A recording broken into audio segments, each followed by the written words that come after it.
ताकि जब एग्जाम में आए तो हम आसानी से इनको कर सकते हैं। शुरू करें। तो सबसे पहला जो हमारे पास प्रश्न आ रहा है, देखिए क्या है। पुष्प खिले सभी प्रसन्न हो गए, वाक्य का संयुक्त वाक्य में रूपांतरण करना है। संयुक्त वाक्य में जब हमें रूपांतरण करना है तो नियम क्या, देखिए यहाँ पर एक ये सरल वाक्य में दिया गया है, तो जाहिर सी बात है दो वाक्य हैं, पुष्प खिले सभी प्रसन्न हो गए। ऑलरेडी ये दो अलग अलग खंडों में दिया गया है तो कोई मुश्किल नहीं है, नीचे ऑप्शन दिए गए हैं, फटाफट देख लेते हैं। लेकिन बस ये ध्यान रखना है, संयुक्त वाक्य में जब भी आप तब्दील करोगे किसी भी वाक्य को, उसका पहला वाक्य अपने पूर्ण अर्थ को व्यक्त करना चाहिए, यानी कि वो संपूर्ण होना चाहिए, इसमें किसी भी तरह का अधूरापन नहीं रहना चाहिए। वो पहला वाक्य अपने पूर्ण अर्थ को व्यक्त कर ले। पहला क्या है, पुष्प के खिलते ही सभी प्रसन्न हो गए।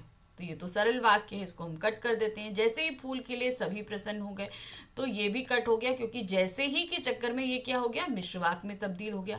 पुष्प खिले और सभी प्रसन्न हो गए, तो ये हमारा एकदम सही है, क्योंकि पहला वाक्य यहाँ अपने पूरे अर्थ को बता रहा है, इसमें अपूर्णता नहीं है, और यहाँ पर समानाधिकरण अव्यय लगा हुआ है। तो सीधे सीधे यहाँ पर थर्ड वाला पुष्प खिले और सभी प्रसन्न हो गए अपने आप में सही है। नेक्स्ट आते हैं, लाभ वाला काम करो। अब यहाँ पर क्या बोल रहे हैं, लाभ वाला काम करो, मिश्रित वाक्य में परिवर्तित कीजिए। अब इस वाक्य को हमें किस में परिवर्तित करना है, मिश्र वाक्य में तब्दील करना है। अब मिश्र वाक्य में तब्दील करने के लिए हमें क्या करना पड़ेगा, देखिए सबसे पहले तो हमें ये देखना है कि जो वाक्य दिया गया है ये सरल वाक्य में है ऑलरेडी। जब इसे हम मिश्र वाक्य में तब्दील करेंगे तो पहला वाक्य हमें अपूर्ण रखना है, यानी कि वो पूरा अर्थ व्यक्त नहीं करना चाहिए, क्योंकि उसके पूरे अर्थ को हमें जानने के लिए इसके बाद के वाक्य को पढ़ना जरूरी हो जाएगा। तो यहाँ क्या दिया है, हम ऑप्शन देखते हैं, काम करो परंतु लाभ वाला। हमें ये सही नहीं लग रहा है, क्योंकि काम करो जो है वो अपने आप में पूर्ण है, पहला वाक्य जो है वो पूरा अर्थ व्यक्त नहीं करना चाहिए। ऐसा काम करो जिसमें लाभ हो। अब देखिए हम पहला वाक्य पढ़ रहे हैं, ऐसा काम करो। जब हम पढ़ रहे हैं तो हमें क्या पता चल रहा है, ये वाक्य पूरा है या अधूरा।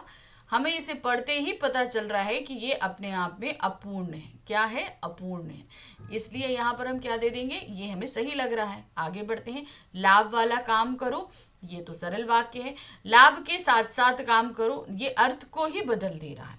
तो सही क्या है, ऐसा काम करो जिसमें लाभ हो। नेक्स्ट क्वेश्चन है, मुझे पुरस्कार मिलने की आशा है, रचना की दृष्टि से वाक्य का भेद बताइए। अब देखिए क्या, मुझे पुरस्कार मिलने की आशा है, सिंपल एक वाक्य है, इसमें एक उद्देश्य है, एक विधेय है, तो ये कौन सा वाक्य हुआ, सरल वाक्य। कौन सा वाक्य है, सरल वाक्य। नेक्स्ट आते हैं, बादल घिर आए और वर्षा होने लगी, रचना के आधार पर वाक्य भेद बताइए। अब यहाँ पर क्या है, पहला वाक्य देखिए, बादल घिर आए, क्या ये अपने पूरे अर्थ को व्यक्त कर रहा है। अगर इस सेंटेंस को हम पढ़ रहे हैं तो वो अपने पूरे अर्थ को व्यक्त कर रहा है, बिल्कुल कर रहा है। हम सीधे सीधे बोलते हैं, अरे देखो बादल घिर आए, है ना, क्या बोलते हैं, बादल घिर आए, तो मतलब ये पूरे अर्थ को बोल रहा है, तो ये क्या हो गया, संयुक्त वाक्य। कौन सा वाक्य, संयुक्त वाक्य। और दूसरा इसमें देखिए, समानाधिकरण समुच्चयबोधक अव्यय लगा हुआ है और के रूप में। नेक्स्ट आते हैं, मैंने उसे बहुत समझाया पर वह ना मानी। क्या है, मैंने उसे बहुत समझाया पर वह ना मानी, सरल वाक्य में तब्दील करना है। अब मैंने उसे बहुत समझाया पर वह ना मानी, ये सीधे सीधे संयुक्त वाक्य में है, इसे हमें बदलना किस में है, सरल वाक्य में, यानी कि इसे एक वाक्य में लेकर आना है और इसका एक उद्देश्य और एक विधेय बना देना है। ऑप्शन पढ़ते हैं, मैंने उसे बहुत समझाया परंतु वह ना मानी, ये अभी भी दो वाक्यों में बटा हुआ है, तो ये सरल वाक्य का रूप नहीं है। मैंने उसे बहुत समझाया और वह ना मानी, ये भी संयुक्त वाक्य में ही है। मेरे बहुत समझाने पर भी वह ना मानी, अब ये देखिए, ये एक सिंपल एक सरल वाक्य है, एक उद्देश्य हो गया, एक विधेय हो गया, तो यहाँ पर ये एकदम सही है, ये सरल वाक्य में बदल गया। नेक्स्ट क्वेश्चन आते हैं, निम्नलिखित में मिश्रित वाक्य है। अब हमारे सामने चार ऑप्शन दिए हैं, हमें मिश्रित वाक्य को खोज के निकालना है। बालक रोया और चुप हो गया, यहाँ पर क्या है, बालक रोया और चुप हो गया। अब यहाँ पर ये देखिए, बालक रोया और चुप हो गया, ये तो हमें सीधे सीधे संयुक्त वाक्य लग रहा है, तो पहला ऑप्शन हम कट कर देते हैं। नेक्स्ट है, कठोर बनो परंतु सहृदय रहो, कठोर बनो, अब पूरा वाक्य बता रहा है ना, अर्थ बता रहा है, तो ये क्या हो गया, संयुक्त वाक्य हो गया, कट कर दीजिए। वह आलसी था इसलिए विफल हुआ, अब पहला वाक्य हम पढ़ रहे हैं, वह आलसी था, अपना पूरा अर्थ दे रहा है ना, तो ये हमारा संयुक्त वाक्य में हो गया। नेक्स्ट आते हैं, वह इसलिए बाजार गया क्योंकि उसे जूते खरीदने थे। सेंटेंस पढ़िए पहला वाला, वह इसलिए बाजार गया। अब जब हम इतना पढ़ के छोड़ दे रहे हैं तो हमें वाक्य में अपूर्णता लग रही है ना, ये पूरे अर्थ को नहीं बता रहा है। किस लिए बाजार गया, ये चीज आंसर हमें नहीं मिल रहा है, इसलिए का आंसर हमें मिल ही नहीं रहा है। तो यहाँ पर ये मिश्र वाक्य है, तो हमारा चौथा ऑप्शन सही है। नेक्स्ट पढ़ते हैं, हालदार साहब जीप से उतरे और पान वाले की दुकान की ओर चल पड़े। यहाँ पर कौन सा भेद है, हालदार साहब जीप से उतरे, पूरा वाक्य दे रहा है और लगा दिया, तो यहाँ पर सीधे सीधे हो गया संयुक्त वाक्य। प्रश्न संख्या 8 है, मालिक ने कहा कि कल छुट्टी रहेगी। रेखांकित उपवाक्य का भेद है। अब रेखांकित है कल छुट्टी रहेगी। अब हमने क्या बताया था जब आपको वाक्य पढ़ा रही थी और उसमें मैंने उपवाक्य बताया था, मैंने कहा कोई भी सेंटेंस अगर कि से शुरू होता है, की से शुरू होता है, तो उस जगह हमारा क्या होगा, संज्ञा उपवाक्य। कौन सा उपवाक्य होगा, संज्ञा उपवाक्य। तो ये अपने आप में बिल्कुल सही है। नेक्स्ट आते हैं प्रश्न संख्या 9, तुम घर गए और वह रोने लगी। तुम घर गए अपने आप में पूर्ण अर्थ दे रहा है, और के कारण यहाँ क्या हो रहा है, संयुक्त वाक्य। सरल वाक्य में परिवर्तित करना है, तो ये जो हमें दिया है ये क्या है, एक संयुक्त वाक्य है। सरल वाक्य में तब्दील करना है, ऑप्शन देखने पड़ेंगे। तुम घर गए तब वह रोने लगी, तो तुम घर गए और वह रोने लगी, देखिए 2 सेंटेंस हैं, ये गलत हो गया। तुम घर पहुंचे और वह रोने लगी, ये भी संयुक्त में ही बता रहा है। तुम्हारे घर जाते ही वह रोने लगी, ये पूरा एक सेंटेंस है, तो ये हो गया हमारा सरल वाक्य। वे बोलते जा रहे थे और पिताजी का चेहरा गर्व से बदलता जा रहा था। रचना के आधार पे वाक्य का भेद बताइए। वे बोलते जा रहे थे और पिताजी का चेहरा गर्व से बदलता जा रहा था, तो वे बोलते जा रहे थे अपने आप पे पूरा वाक्य दे रहा है अर्थ, और यहाँ पर समानाधिकरण अव्यय भी लगा है, इसलिए यह है आपका संयुक्त वाक्य।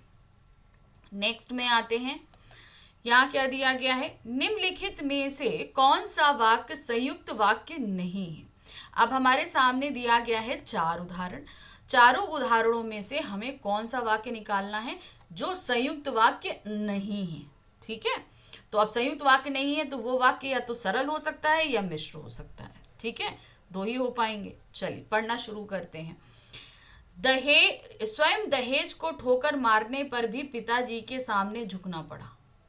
ये तो सीधे सीधे एक वाक्य है, ये सरल वाक्य हो रहा है। चलिए, ये तो हमें लग रहा है कि ये सरल वाक्य है, लेकिन ऑप्शन आगे पढ़ते हैं। मैं तो दहेज को ठोकर मारता हूँ पर पिताजी के सामने झुकना पड़ा, तो ये 2 वाक्य हैं और पर हो लगा होने के कारण यहाँ पर क्या लग गया, आपका संयुक्त वाक्य है। पिताजी के सामने झुकना पड़ा इसलिए दहेज लेना पड़ा, तो ये भी आपका संयुक्त वाक्य है। पिताजी के सामने मेरी एक ना चली और दहेज लेना पड़ा, ये भी संयुक्त। तो सही ऑप्शन है जो संयुक्त वाक्य नहीं है वो है आपका पहला, स्वयं दहेज को ठोकर मारने पर भी पिताजी के सामने झुकना पड़ा, यानी कि ये एक सरल वाक्य है और ये संयुक्त वाक्य की कैटेगरी में नहीं आता है। नेक्स्ट क्वेश्चन है, घंटी बजी, छात्र पुस्तकें लेकर कक्षा से बाहर निकले, छात्र घर चले गए। ठीक है, संयुक्त वाक्य में परिवर्तित कीजिए। घंटी बजी पहला वाक्य, छात्र पुस्तकें लेकर कक्षा से बाहर निकले दूसरा वाक्य, छात्र घर चले गए तीसरा वाक्य। अब यहाँ 3 वाक्य हैं और तीनों ही वाक्यों को हमें संयुक्त वाक्य में बदलना है। ऑप्शन नीचे दिया गया है, घंटी बजी और छात्र पुस्तकें लेकर कक्षा से बाहर निकले, मगर तीसरा सेंटेंस यहाँ पर मिसिंग है, इसलिए ये अपने आप में गलत हो जाएगा। संयुक्त वाक्य तो है लेकिन तीसरा सेंटेंस इसमें मर्ज नहीं किया गया है, इसलिए ये गलत हो जाएगा। घंटी बजी और छात्र पुस्तकें लेकर कक्षा से बाहर निकलकर घर चले गए, ये बिल्कुल सही है हमारा संयुक्त वाक्य में, हम इसे अभी रखते हैं। ऑप्शन पढ़ते हैं, घंटी बजते ही छात्र पुस्तकें लेकर घर चले गए, ये एक सरल वाक्य है, इसलिए इसे भी हटा देते हैं और उपरोक्त में से हम अलग। तो यहाँ पर सही है हमारा सेकंड वाक्य। जब तुम जाओगे तभी मैं जाऊंगा, जब तुम जाओगे तभी मैं जाऊंगा। अब यहाँ पर रेखांकित उपवाक्य का भेद बताना है। जब मैंने आपको समझाया था उपवाक्य, तब मैंने हर जो है उपवाक्य के साथ कुछ कीवर्डों को बताया था। हमने क्या बताया था, जब जैसा शब्द अगर किसी भी उपवाक्य में आता है और उसकी शुरुआत उसी से होती है तो वहां पर क्रिया विशेषण होगा। अब इसको मैं समझा देती हूँ। जब तुम जाओगे तभी मैं जाऊंगा, तो यहाँ एक का जाना दूसरे के जाने पर डिपेंड कर रहा है, यानी कि ये क्या है, क्रिया है। और ये क्या हुआ, क्रिया विशेषण, क्योंकि एक के जाने की विशेषता ये है दूसरे का जाना। और जब के शुरू होने के कारण भी ये क्रिया विशेषण के उपवाक्य के अंतर्गत आएगा। नेक्स्ट है, जो व्यक्ति देश के लिए मर मिटता है वही सच्चा देशभक्त होता है। इस वाक्य को सरल वाक्य में रूपांतरित कीजिए। जो व्यक्ति देश के लिए मर मिटता है वही सच्चा देशभक्त होता है। ये एक मिश्रित वाक्य है जिसे हमें तब्दील करना है सरल वाक्य में, यानी कि सिंपल एक सेंटेंस में। एक उद्देश्य एक विधेय। ऑप्शन देखते हैं, देश के लिए जो मर मिटने वाला है वह सच्चा देशभक्त होता है। ध्यान दीजिएगा, यहाँ पर सेंटेंस जो ऊपर लिखा हुआ है, मेरे ख्याल से यहाँ पर सभी जो हैं वो आपके सरल वाक्य में है, लेकिन आपको ये ध्यान देना है कि जो एकदम सही तरीके से हो। अब क्या है, जो व्यक्ति देश के लिए मर मिटता है वही सच्चा देशभक्त। यहाँ पर देश के लिए जो मर मिटने वाला है वह सत्य। अब यहाँ पर वो व्यक्ति वाला शब्द जो है वो मिसिंग है, ठीक है, लेकिन तब भी हम इसे डाउट में रखते हैं। हो सकता है हमारे सामने आगे ऑप्शन ना हो तो हमें इसी को टिक करना पड़े। जो भी देश के लिए मर मिटता है वह सच्चा देशभक्त होता है। तो ये दो वाक्यों में लिपटा हुआ है और यहाँ पर जो जैसा शब्द लगे होने के कारण ये मिश्र वाक्य के कैटेगरी में आया, तो इसे हमने हटा दिया। देश के लिए मर मिटने वाला व्यक्ति ही सच्चा देशभक्त होता है। अब देखिए ये भी सही है, ये भी एक सरल वाक्य ही है, इसको भी रखते हैं।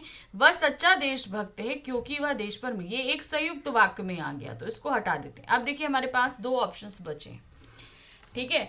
अब यहाँ पर उन्होंने क्या बोला, देश के लिए जो मर मिटता है वह सच्चा देशभक्त, जो भी मर मिटे, जबकि यहाँ पर जो व्यक्ति लिखा है। अब आते हैं, देश के लिए मर मिटने वाला व्यक्ति ही सच्चा देशभक्त होता है।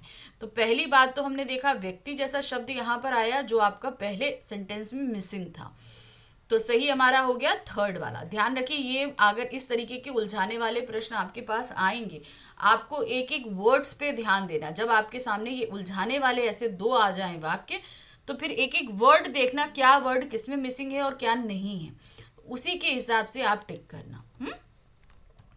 प्रश्न संख्या 15 है, निम्नलिखित में से सरल वाक्य है। 4 ऑप्शन है, सरल वाक्य ढूंढना है। हालदार साहब जीप में बैठकर चले गए। हालदार साहब जीप में बैठकर चल गए, तो सही लग रहा है, आगे बढ़ते हैं। चौराहा आया और आंखें मूर्ति की ओर उठ गई, ये एक संयुक्त वाक्य है, इसे काट दीजिए। बालक रोया और चुप हो गया, ये भी संयुक्त वाक्य है। कठोर बनकर भी सहृदय रहा। अब कठोर बनकर जो है और फिर सहृदय रहा भी हमारा यहाँ पर निपात लग गया, इसलिए ये संयुक्त में आ गया, इसको भी कट कर देते। तो पहला वाक्य, हालदार साहब जीप में बैठकर चले गए, यहाँ पर चल गए नहीं होगा, चले गए हो गया। नेक्स्ट आते हैं, जैसे ही वर्षा हुई वैसे ही मोर नाचने लगे। संयुक्त वाक्य में परिवर्तित कीजिए। ऑप्शन देखते हैं, मिश्र वाक्य जिसे हमें संयुक्त वाक्य में तब्दील करना है। जब वर्षा हुई तब मोर नाचने लगे। जब वर्षा होती है तब मोर नाचते हैं। अब देखिए, जब वर्षा हुई के कारण ये मिश्र वाक्य है, कट कर दीजिए। जब वर्षा होती है तब मोर नाचते हैं, ये भी आपका मिश्र वाक्य में है। वर्षा होते ही मोर नाचने लगे, ये एक सरल वाक्य में आ रहा है। वर्षा हुई और मोर नाचने लगे, ये हमारा संयुक्त वाक्य में है। निम्नलिखित में से मिश्र वाक्य है, नीचे 4 ऑप्शन दिए हैं, मिश्र वाक्य हमें ढूंढना है। अवनी आई और पढ़ने बैठ गई, ये एक हमारा संयुक्त वाक्य है, तो कट कर दीजिए क्योंकि हमें तो मिश्र वाक्य ढूंढना है। बच्चे दूध पीकर सो गए, ये एक सरल वाक्य है। अध्यापक के सामने सब शांत रहते हैं, ये भी एक सरल वाक्य है। जो झूठ बोलते हैं उन पर विश्वास मत करो, ये एक मिश्र वाक्य। जो झूठ बोलते हैं, पहला वाक्य अधूरा है, तो यहाँ पर चौथा हमारा सही है, ये एक मिश्र वाक्य है। नेक्स्ट क्वेश्चन है, निम्नलिखित में से मिश्र वाक्य है। फिर से हमारे सामने 4 ऑप्शन है और इसमें से मिश्र वाक्य को खोजना है। तुम सच बोलते हो इसलिए महान हो। तुम सच बोलते हो एक संयुक्त वाक्य में आ रहा है। वह जूते खरीदने के लिए बाजार गया। ये एक सरल वाक्य है। जो छात्र अच्छे होते हैं वे गुरु की आज्ञा मानते हैं। अब यहाँ क्या दिया, जो छात्र अच्छे होते हैं। ठीक है, तो यहाँ पर पहला वाक्य ही अपने आप में अपूर्ण है, अपने पूरे अर्थ को नहीं बता रहा है, इसलिए ये मिश्र वाक्य की कैटेगरी में आएगा। मगर अभी हमारे सामने एक और वाक्य है। उसने मूर्ति को देखा और रुक गया। उसने मूर्ति को देखा, ये अपने आप में पूर्ण है, इसलिए ये एक संयुक्त वाक्य है। मिश्र वाक्य की कैटेगरी में हमारा नंबर 3 आता है। नेक्स्ट आते हैं क्वेश्चन नंबर 19। निम्नलिखित में से सरल वाक्य है। अब हमारे सामने कुछ वाक्य दिए गए हैं, इसमें सरल वाक्य हमें खोजने हैं। मूर्तिकार ने सुना और जवाब दिया। ठीक है, क्या है, मूर्तिकार ने सुना और जवाब दिया। ये एक संयुक्त वाक्य है, इसे कट करिए। जब सभा समाप्त हुई तो सब लोग चले गए। ठीक है, जब सभा समाप्त हुई तो लोग चले गए, ये एक मिश्र वाक्य में आ रहा है। मूर्तिकार ने सुनकर जवाब दिया। क्या है, मूर्तिकार ने सुनकर जवाब दिया, ये एक सरल वाक्य है। आगे बढ़ते हैं। जब सुबह हुई, तो ये तो एक मिश्र वाक्य में आ गया। सरल वाक्य में कौन सा है, थर्ड, मूर्तिकार ने सुनकर जवाब दिया। प्रश्न संख्या 20 है। बाल गोविंद जानते हैं कि अब बुढ़ापा आ गया है। रेखांकित उपवाक्य का भेद है। बाल गोविंद भगत जानते हैं कि, किसी भी वाक्य के शुरू में अगर कि लगा है तो क्या होगा, वहां पर संज्ञा उपवाक्य। Very good. तो इसी तरीके से प्रैक्टिस करनी है कि फटाफट जवाब दिया जा सके। नेक्स्ट आते हैं। विपत्ति आने पर अपने भी साथ छोड़ देते हैं। जब विपत्ति आती है तो अपने भी साथ छोड़ देते हैं। रचना की दृष्टि से वाक्य का भेद बताइए। तो आप देख रहे हो यहाँ पर विपत्ति आने पर सभी साथ अपने भी साथ छोड़ देते हैं। ये सिंपल एक सेंटेंस है, और एक सेंटेंस जहां होता है वो होता है सरल वाक्य। नेक्स्ट है। वह पुस्तक कहाँ है जो कल खरीदी थी। वह पुस्तक कहाँ है जो कल खरीदी थी। रेखांकित उपवाक्य होगा, जो कल खरीदी थी।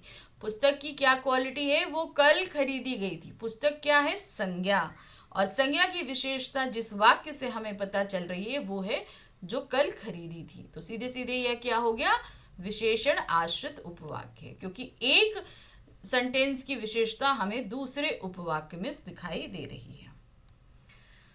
प्रश्न संख्या 23 है। निम्नलिखित में से कौन सा वाक्य मिश्र वाक्य का उदाहरण है। अब यहाँ पर हमारे सामने कुछ वाक्य दिए गए हैं, मिश्र वाक्य का उदाहरण हमें बताना है। इस देश को बनाने में अनेक गुमनाम और अनपढ़ माने गए लोगों ने योगदान दिया है। ठीक है, हमें मिश्र वाक्य ढूंढना है, ध्यान रखिए। यहाँ पर ये सीधे सीधे एक सरल वाक्य की कैटेगरी में आ रहा है, और लगने से मत देखिए, क्योंकि और गुमनाम और अनपढ़ को जोड़ रहा है, ये दो वाक्यों को नहीं जोड़ रहा है, इसलिए ये संयुक्त वाक्य नहीं सरल वाक्य है। कट करिए। इस देश को बनाने वाले लोग गुमनाम और गुलाम थे। तो ये भी एक सरल वाक्य की कैटेगरी में ही आ रहा है। देश को बनाने वाले सारे लोग गुमनाम और थे। ये भी आपका क्या है, एक सरल वाक्य है, लेकिन पूरी तरीके से शुद्ध भी नहीं है ये। ऐसे लोगों ने इस देश को बनाया जो गुमनाम और अनपढ़ थे। ऐसे लोगों ने देश को बनाया, तो ये क्या दे रहा है, पहले वाक्य में अपूर्णता को व्यक्त कर रहा है, इसलिए ये हमारा मिश्र वाक्य का जो है उदाहरण है।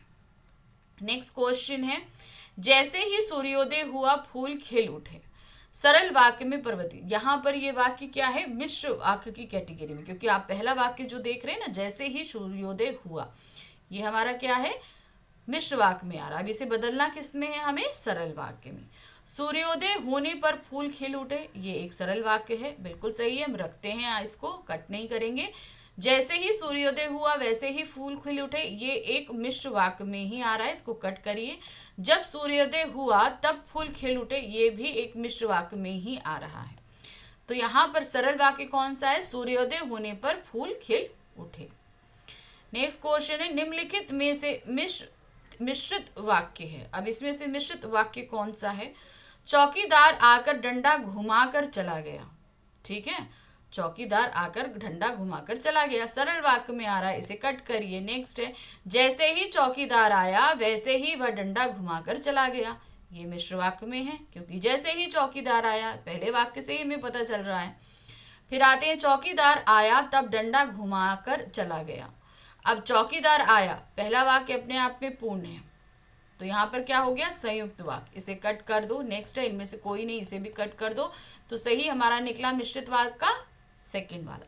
जैसे ही चौकीदार आया वैसे ही वह डंडा घुमाकर चला गया।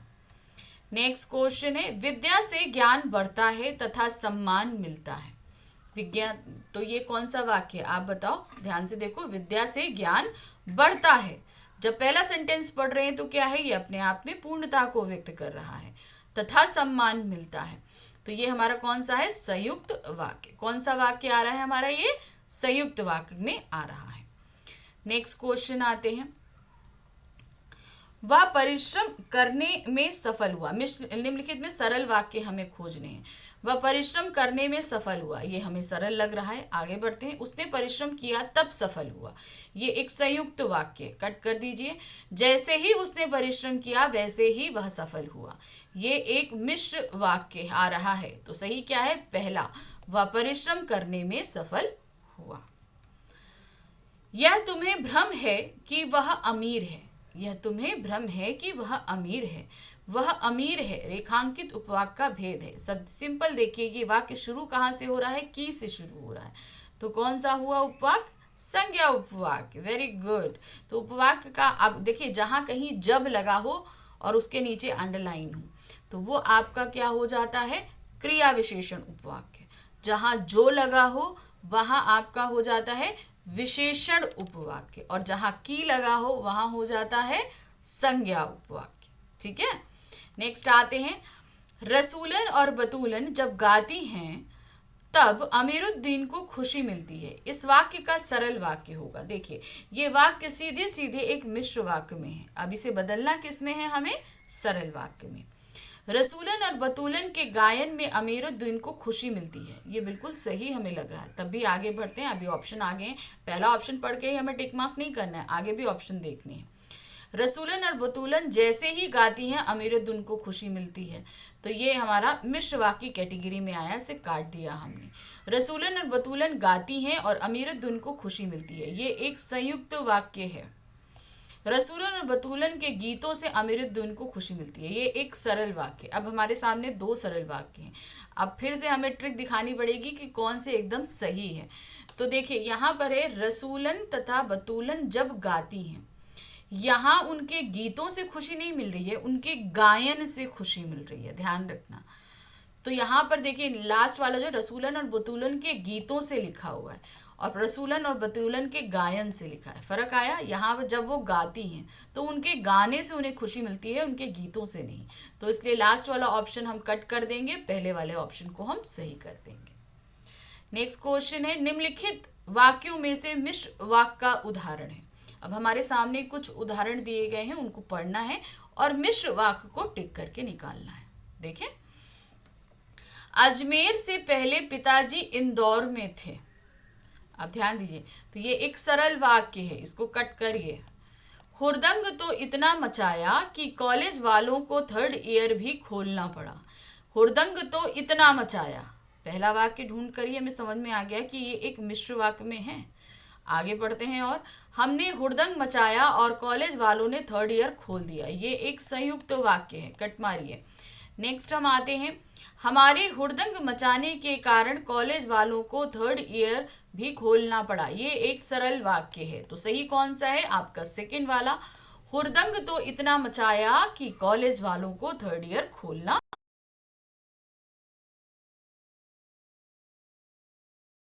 समझेंगे कि क्या क्या चीजें होने वाली हैं और कैसे कैसे हम इनको समझेंगे और देखेंगे। सबसे पहला प्रश्न हमारे पास में आ रहा है, निम्नलिखित में से कर्मवाच्य वाला वाक्य छांटिए।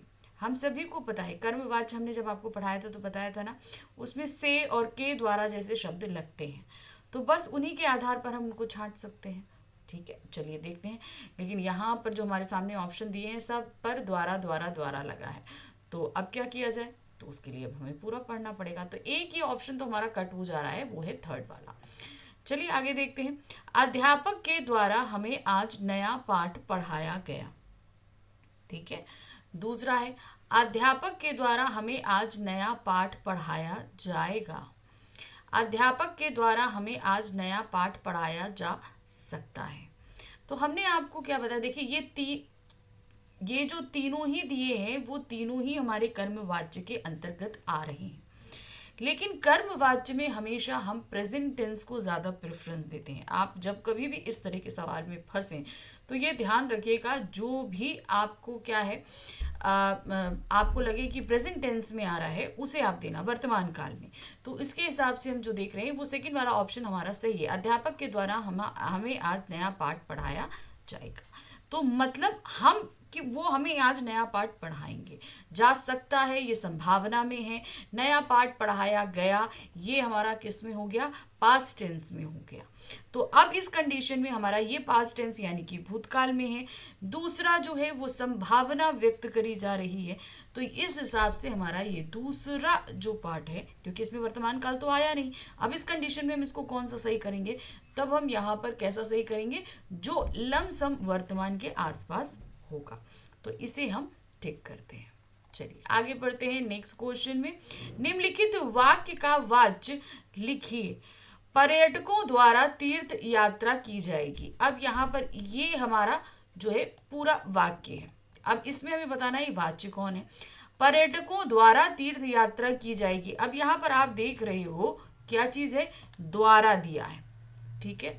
तो जब द्वारा शब्द आ जाएगा या से आ जाएगा या के द्वारा आ जाएगा तो वहां पर वाच्य कौन सा हो जाता है, वो हमारा हो जाता है कर्मवाच्य। कौन सा वाच्य होता है, कर्मवाच्य, ठीक है। चलिए नेक्स्ट आते हैं।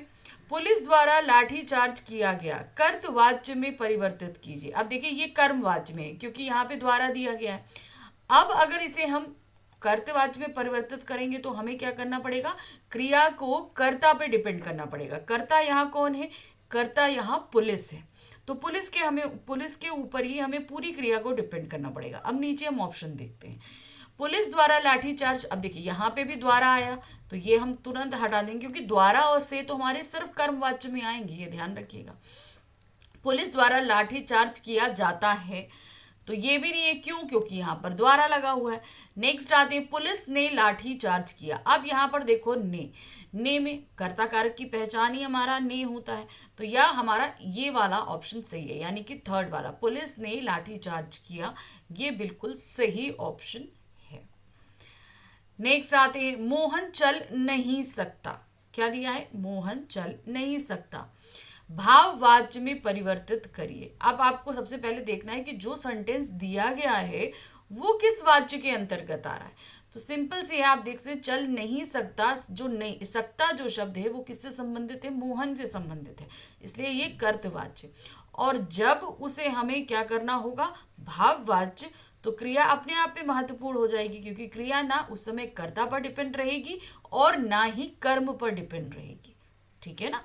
तो अब देखिए क्या है, भाववाच्य में परिवर्तित करना है। ऑप्शन देख लीजिए, मोहन द्वारा चला नहीं जाता, मोहन से चला नहीं जाता, मोहन से नहीं चला गया, या उपरोक्त में से कोई नहीं। तो अब देखिए यहाँ पर दिया है, हमने जब आपको करवाया था तो ये चीज़ बताई थी कि जब भी हम किसी भी, क्योंकि कर्मवाच्य कभी भाववाच्य में नहीं बदलेगा और भाववाच्य कभी कर्मवाच्य में नहीं बदलता है। और जब भी हम भाववाच्य में कोई भी निगेटिव सेंटेंस लेकर आते हैं तो वहां पर द्वारा हटके से लगता है, हमेशा ध्यान रखिएगा। तो इस हिसाब से पहला वाला सेंटेंस हमारा गलत हो जाता है। अब हमारे पास दो ऑप्शन बचे हैं। यहाँ मोहन चल नहीं सकता, तो यहाँ दिया है मोहन से चला नहीं जाता, और नेक्स्ट है मोहन से नहीं चला गया। यहाँ नहीं चला गया तो बात तो ये हो गई ना कि वो चल नहीं पाया। यहाँ बात हो रही है कि वो अब आगे नहीं चल सकता है। तो उसके हिसाब से अगर हम देखेंगे तो ये हमारा सेकंड वाला ऑप्शन सही है। आपको ये भी देखना है कि इसके जरिए आप कहीं ऐसा तो नहीं है काल में परिवर्तन कर रहे हैं। ये नहीं चला गया जो है वो पास्ट टेंस में आ रहा है। अब मोहन चल नहीं सकता ये प्रेजेंट टेंस में चल रहा है, यानी कि वर्तमान काल में चल रहा है। तो मोहन से चला नहीं जाता ये भी हमारा वर्तमान काल में है। नेक्स्ट क्वेश्चन है, निम्नलिखित में से कौन सा कर्तवाच्य का उदाहरण है। अब हमारे सामने चार ऑप्शन है, चारों को पढ़ेंगे और कर्तवाच्य के ऑप्शन को ढूंढेंगे। कुछ लोगों द्वारा पेड़ काटे जा रहे हैं। अब देखिए यहाँ पर द्वारा लगे होने से हमें ये तो पता चल गया कि ये कर्मवाच्य है, तो हमारा एक ऑप्शन तो निकल कर अलग हो गया। अब ये हम नहीं लेंगे। फिर आते हैं, चोर को मौके पर ही पुलिस ने पकड़ लिया। अब ये पकड़ लिया हम कहाँ देख रहे हैं कि पुलिस पर ही डिपेंड हो रहा है, क्योंकि यहाँ पुलिस ने उसको पकड़ा है, तो ये करता यहाँ पर पुलिस ही है, तो ये सही लग रहा है। लेकिन तब भी हम आगे पढ़ते हैं, क्योंकि अभी हमारे पास आगे 2 ऑप्शन बाकी हैं। नीले आसमान में पक्षियों से उड़ा जाता है, ये तो भाववाच्य हो गया। उड़ा जाता है तो वो क्या कर रहे हैं, वो उड़ रहे हैं, तो ये नहीं है, ये गलत है। चलो अब चला जाए, ये भी भाववाच्य का उदाहरण है। तो यहाँ पर सही उदाहरण कर्तवाच्य का है हमारा सेकंड वाला। चोर को मौके पर पुलिस ने पकड़ लिया, ये एकदम सही उदाहरण है कर्तवाच्य का। नेक्स्ट है राहुल से दौड़ा नहीं जाता, वाच्य का प्रकार बताइए। देखिए, अगर हम ये बोलते राहुल नहीं दौड़ सकता, ठीक है, नहीं दौड़ सकता, तो क्या होता, कर्तवाच्य। राहुल के द्वारा दौड़ा नहीं जाता, कर्मवाच्य होता। राहुल से दौड़ा नहीं जाता, तो सीधे सीधे ये क्या हो गया हमारा भाववाच्य। ध्यान रखिएगा, हमें अगर आपको कहीं पे भी कंफ्यूजन हो तो एक बार अपने आप सेंटेंस बनाकर देखने की कोशिश करिएगा, तो आपको आंसर और ज्यादा आसानी से मिलेंगे। प्रश्न संख्या 7 है, पक्षी बाग छोड़कर नहीं उड़े। उपरोक्त वाक्य को भाववाच्य में बदलिए। तो क्या है, पक्षी बाग छोड़कर नहीं उड़े, ठीक है, क्या है, कर्तवाच्य। करना किसे तब्दील में है, इसे भाववाच्य बदलना है। तो देखिए नीचे पहले ऑप्शन देखने पड़ेंगे। पक्षी बाग छोड़कर नहीं उड़ सके। नेक्स्ट है, पक्षियों से बाग छोड़कर उड़ा नहीं गया। पक्षी बाग छोड़कर नहीं उड़ सकते, पक्षियों से बाग छोड़कर नहीं उड़ा जाता। तो अब यहाँ पर देखिए, ध्यान दीजिएगा, पहला जो सेंटेंस आ रहा है, पक्षी बाग छोड़कर नहीं उड़ सके, ठीक है, तो ये हमारा भाववाच्य का उदाहरण नहीं है। नहीं उड़ सके ये पक्षियों पर ही डिपेंड आ रहा है, तो इसे हम कट कर देंगे। नेक्स्ट आते हैं, पक्षियों से बाग छोड़कर नहीं उड़ा गया। ये हमें थोड़ा डाउटफुल लग रहा है, इसलिए इसको अभी हम रखते हैं। नेक्स्ट आते हैं, पक्षी बाग छोड़कर नहीं उड़ सकते। तो यहाँ पर नहीं सकते वाला कोई कंडीशन नहीं है, ठीक है, तो यहाँ पर इसको भी हमने कट कर दिया। पक्षियों से बाग छोड़कर नहीं उड़ा जाता। अब आप ध्यान रखिए कि जब हमने आपको पढ़ाया था तो जाता जैसे शब्द जो है वो मोस्टली कहाँ पर आते हैं, कर्मवाच्य में आते हैं। लेकिन यहाँ नहीं उड़ा गया, ये हमारा एकदम सही वाक्य। क्यों, सिर्फ जाता और गया से ही हमारा है। तो यहाँ पर पहले हम मेन वाक्य पे आते हैं। पक्षी बाग छोड़कर नहीं उड़े, ठीक है, नहीं उड़े मतलब वो अभी भी किसमें है, बाग में है। अब ये पक्षियों से बाग छोड़कर नहीं उड़ा गया और नहीं उड़ा जाता। नहीं उड़ा गया और नहीं उड़ा जाता। नहीं उड़ा जाता अर्थात मतलब उनको कोई कष्ट है इसलिए नहीं उड़ा जाता उनसे, जबकि नहीं उड़ा गया यानी कि ये भाव पर डिपेंड आ गया, ठीक है, किस पे आया, नहीं उड़ा गया, मतलब कोई रीजन है कि वहां पर कोई उनका पक्षी फंस गया है या कुछ है, कोई कारण है जिससे नहीं उड़ा गया। मेन ये देखना है कि क्या चीज हम भाव में, फीलिंग में इस्तेमाल करते हैं। तो ये वाला वाक्य हमारा एकदम सही है, यानी कि सेकंड वाक्य हमारा एकदम सही आ रहा है। नेक्स्ट आते हैं, निम्नलिखित में से कौन सा भाववाच्य का सही विकल्प नहीं है। अब भाववाच्य के सही विकल्प जो नहीं है उसे ढूंढ कर निकालना है। युवराज द्वारा पढ़ा जा रहा है, ठीक है, पढ़ा जा रहा है। मछली से पानी में तैरा जाता है। पक्षियों द्वारा घोंसलों में सोया जाता है। मैं अब नहीं चल पाता। तो यहाँ पर आपने ध्यान दिया, ये तीनों ही जो है वो भाव पर डिपेंड है, जबकि ये फोर्थ वाला मैं अब नहीं चल पाता, नहीं चल पाता, ये सीधे सीधे आपके कर्ता पर डिपेंड हो रहा है, इसलिए ये भाववाच्य नहीं होगा। ये क्या है, ये कर्तवाच्य है। तो यहाँ पर सही ऑप्शन है जो नहीं है भाववाच्य, वो है आपका फोर्थ ऑप्शन, ठीक है।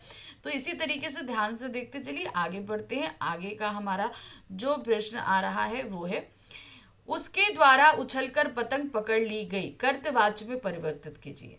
दिया गया जो हमारा ये वाक्य है ये एक कर्मवाच्य का वाक्य है। किसका है, कर्मवाच्य का।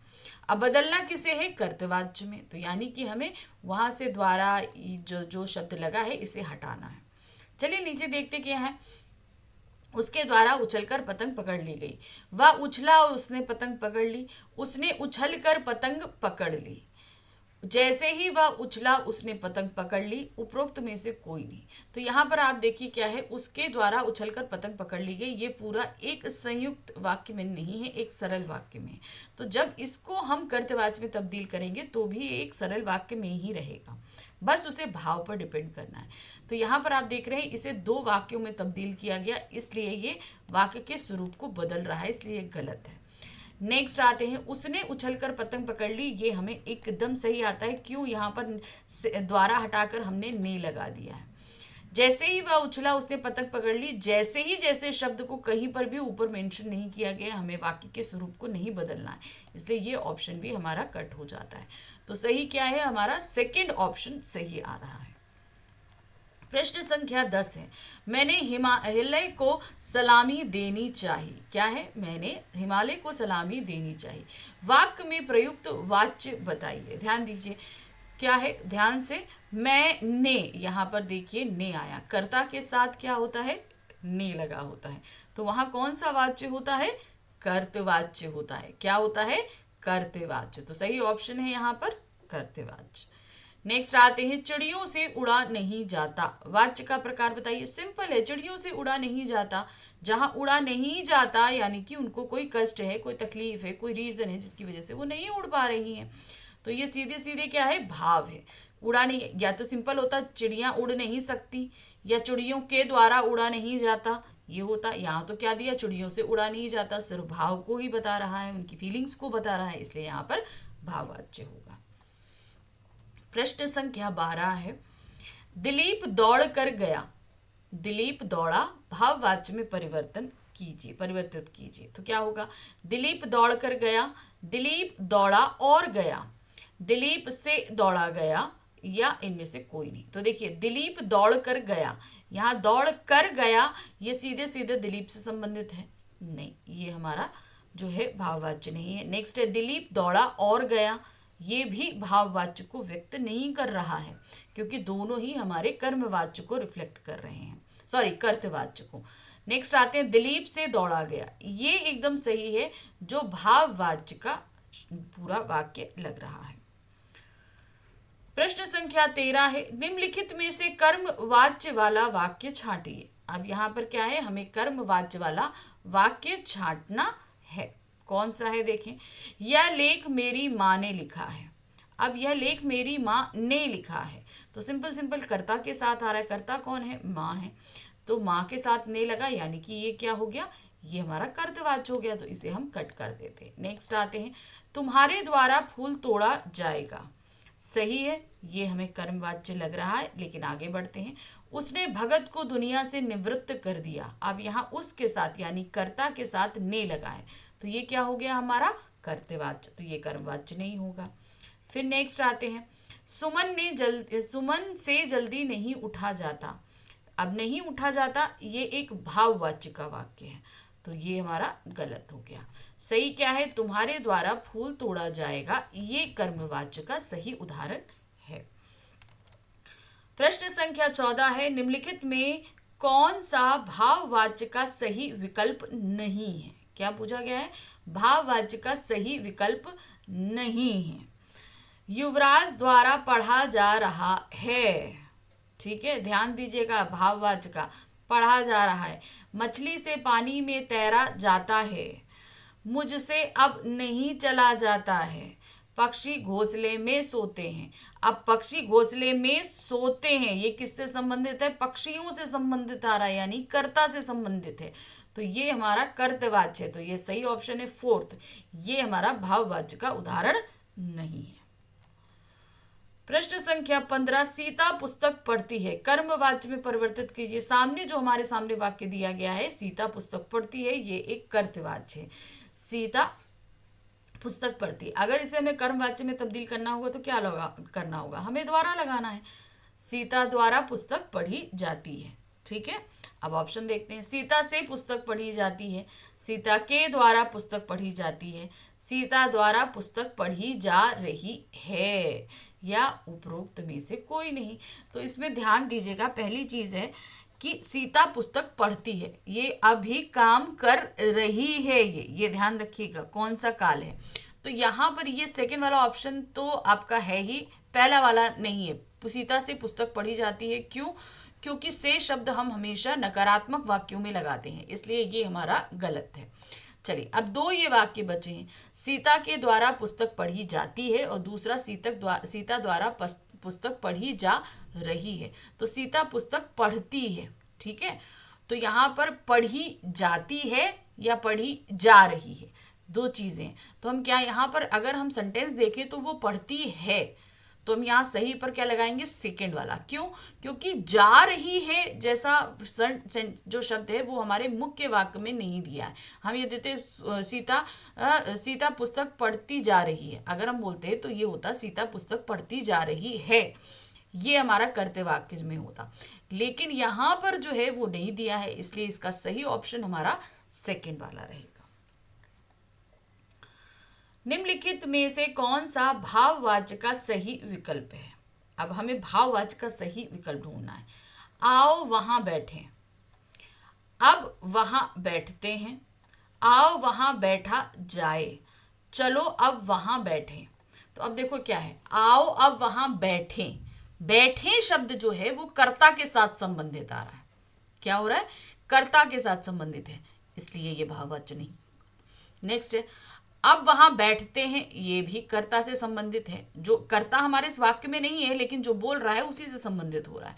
आओ वहां बैठा जाए, ये हमारा क्या है? ये भाव पर संबंधित है। तो यहां पर सही क्या होगा? हमारा थर्ड वाला, ये भाववाचक का एकदम सही विकल्प है। आओ वहां बैठा जाए। प्रश्न संख्या 17 है, मुझसे अब चला नहीं जाता। ठीक है, कर्तवाच्य में परिवर्तित कीजिए। तो जो ये सेंटेंस दिया गया है ये क्या है? ये भाववाच्य संबंधित है। किससे संबंधित है? भाववाच्य से। अब इसे करना किस में है? कर्तवाच्य में। तो क्रिया को सीधे सीधे हमें किस पे डिपेंड करना है? वो है कर्ता पर डिपेंड करना है। क्या है? मुझसे अब चला नहीं जाता। तो अब मुझसे को जब हम कर्ता पर डिपेंड करेंगे तो वही चीज हमें नीचे से सेंटेंस खोजना है। मैं अब चल नहीं सकता, मेरे द्वारा अब चला नहीं जाता। द्वारा लगने से ये कर्मवाच्य में तब्दील हो गया, इसलिए ये गलत है। मैं अब चल नहीं पाऊंगा, तो पाऊंगा जैसे शब्द तो यहाँ पर इस्तेमाल ही नहीं हो रहा है। ठीक है, तो यहाँ पर बचा सिर्फ एक ऑप्शन, मैं अब चल नहीं सकता। ये सीधे सीधे हमारा क्या हो गया? कर्तवाच्य पे हो गया। नेक्स्ट आते हैं, सो रहे हो क्या? इस वाक्य का भाववाच्य में सटीक रूपांतरण होगा। अब सो रहे हो क्या, ये जो है एक सेंटेंस है, इसे हमें क्या करना है? भाववाच्य का सही विकल्प नीचे से ढूंढना है। सोया जा रहा है क्या? ठीक है। दूसरा है, तुम सोओगे क्या? क्या सो रहे थे? तुम सो चुके थे क्या? अब इनमें देखिए, जो हम पहला हमको बिल्कुल सही लग रहा है, कारण देखिएगा पहले। सोया जा रहा है क्या, ठीक है। यहां पर जा रहा है जो शब्द है, जा रहा है जो शब्द, वो सीधे सीधे भाव पर डिपेंड हो रहा है। जबकि तुम सोओगे क्या, यहां तो इस सेंटेंस का मतलब ही बदल गया। ये तो क्वेश्चन है, क्या तुम सोओगे? जबकि सो रहे हो क्या, यानी कि जिससे सोने के लिए पूछा जा रहा है वो ऑलरेडी सो रहा है, उससे ये नहीं पूछा रहा क्या तुम सोगे, क्या तुम अब जाग के सोगे। तो इसलिए ये हमारा सेंटेंस गलत है। फिर है, क्या सो रहे थे? क्या सो रहे थे, रहे शब्द लगने से क्या हुआ? ये कर्ता पर डिपेंड हो रहा है। तुम सो चुके थे क्या, ये तो पास्ट टेंस में हो गया, तो यहां पर टेंस ही चेंज हो गया। तो सही हमारा पहला है, सोया जा रहा है क्या। प्रश्न संख्या 19 है, निम्नलिखित में से कर्तवाच्य वाला वाक्य छांटिए। अब हमें हमारे सामने नीचे 4 ऑप्शन दिए हैं और कर्तवाच्य वाला वाक्य छांटना है। इस बार उन्होंने गले नहीं लगाया। पहला, युवराज द्वारा पढ़ा जा रहा है, द्वारा लगने से ये सीधे सीधे कर्मवाच्य हो गया, हटा दीजिए इसको। मुझसे अब नहीं चला जाता, ये एक भाववाच्य में तब्दील वाक्य है। आओ कहीं चला जाए, ये भी एक भाववाच्य है। तो सही क्या है? इस बार उन्होंने गले नहीं लगाया, ये हमारा कर्तवाच्य का एकदम सही उदाहरण है। प्रश्न संख्या 20 पे आते हैं, निम्नलिखित में से कौन सा भाववाच्य का सही विकल्प नहीं है। अब नीचे ऑप्शन दिया गया, आपको बताना है कौन सा जो है वो भाववाच्य का सही विकल्प नहीं है। आइए अब चला जाए, ये बिल्कुल भाववाच्य लग रहा है। चलो अब सोया जाए, ये भी भाववाच्य लग रहा है। कछुए से दौड़ा नहीं जाता, क्या है, कछुए से दौड़ा नहीं जाता, ये भी भाववाच्य लग रहा है। गीता के द्वारा लिखा नहीं जाता, अब द्वारा लगने से यहाँ सीधे सीधे ये क्या हो गया, एक कर्मवाच्य। तो सही जो भाववाच्य का विकल्प नहीं है वो है नंबर 4, ये एकदम सही है। प्रश्न संख्या आ गए हम 21 पे। यह लेख मेरी बहन ने लिखा है, वाच्य का प्रकार बताइए। यह लेख मेरी बहन ने लिखा है, कर्ता कौन है, बहन, उसके साथ ने लगा है, तो सीधे सीधे ये क्या हो गया, कर्तवाच्य हो गया। ठीक है, क्योंकि करने बोलने वाले तो हम हैं, लेकिन कर्ता कौन है, कर्ता है बहन, तो उसके साथ ने लगा है, तो वो हमारा क्या हो गया, कर्तवाच्य हो गया। नेक्स्ट आता है, मेले में बच्चों ने कई तरह की पुस्तकें खरीदी, इसे कर्मवाच्य में रूपांतरित करने पर होगा। अब क्या है क्वेश्चन, मेले में बच्चों ने कई तरह की पुस्तकें खरीदी, कर्ता कौन है, बच्चे हैं, उनके साथ ने लगा है, यानी कि ये एक कर्तवाच्य है। तो अब हमें अगर कर्मवाच्य में बदलना हो तो क्या करेंगे, हम ने को हटाकर द्वारा लगा देंगे, सिंपल है ना, कर्ता के साथ द्वारा लग जाएगा।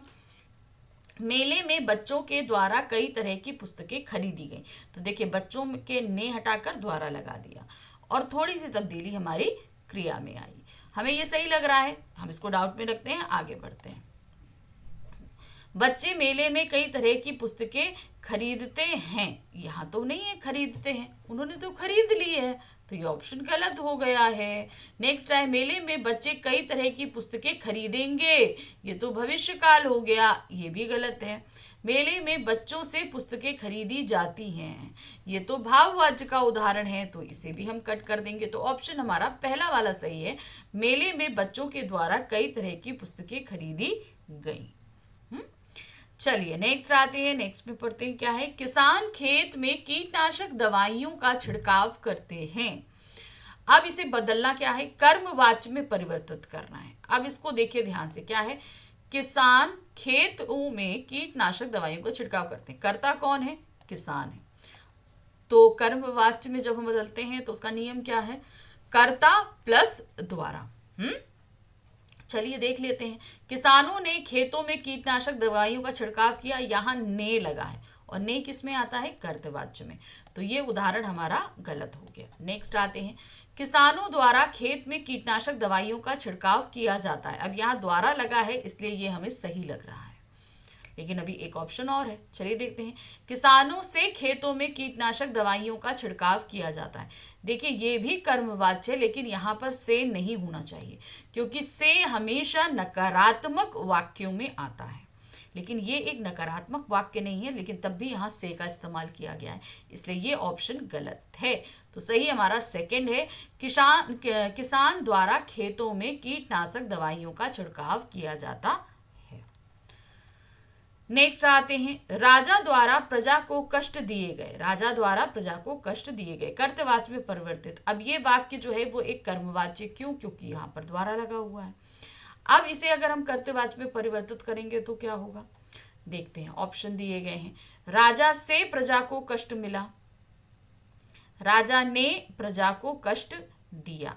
अब यहाँ देखिए कर्ता कौन है, राजा, उनके साथ ने लगा है, तो यानी कि कर्तवाच्य का उदाहरण एकदम सही सेट बैठ रहा है ना, जो भी उसके नियम है यहाँ सही बैठते हैं। तो चलिए पहला वाला हम कट कर देते हैं, राजा से प्रजा को कष्ट, यहाँ पर से लगने की वजह से ये एक कर्मवाच्य में तब्दील हुआ और वाक्य का गलत फॉर्मेशन हुआ, क्योंकि से इसमें आएगा ही नहीं। राजा द्वारा प्रजा को कष्ट दिए जाने लगे, ये तो एक कर्मवाच्य में ही है और फ्यूचर टेंस में दिया जा रहा है, उपरोक्त में से कोई नहीं, तो सही ऑप्शन हमारा है सेकंड, राजा ने प्रजा को कष्ट दिए, ये एकदम कर्तवाच्य होगा। नेक्स्ट है, निम्नलिखित में से भाववाच्य वाला वाक्य छांटिए। अब हमारे सामने 4 ऑप्शन है, इसमें भाववाच्य वाले वाक्य को छांटना है। सोहन से चला नहीं जाता, बिल्कुल ये भाववाच्य है, लेकिन आगे तो हमें पढ़ना है।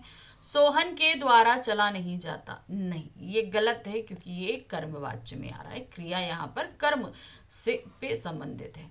सोहन चल नहीं सकता, नहीं, ये एक कर्मवाच्य है। सोहन नहीं चलता है, ये भी एक कर्तवाच्य है, तो सही क्या है, सोहन से चला नहीं जाता, ये एक भाववाच्य का उदाहरण है।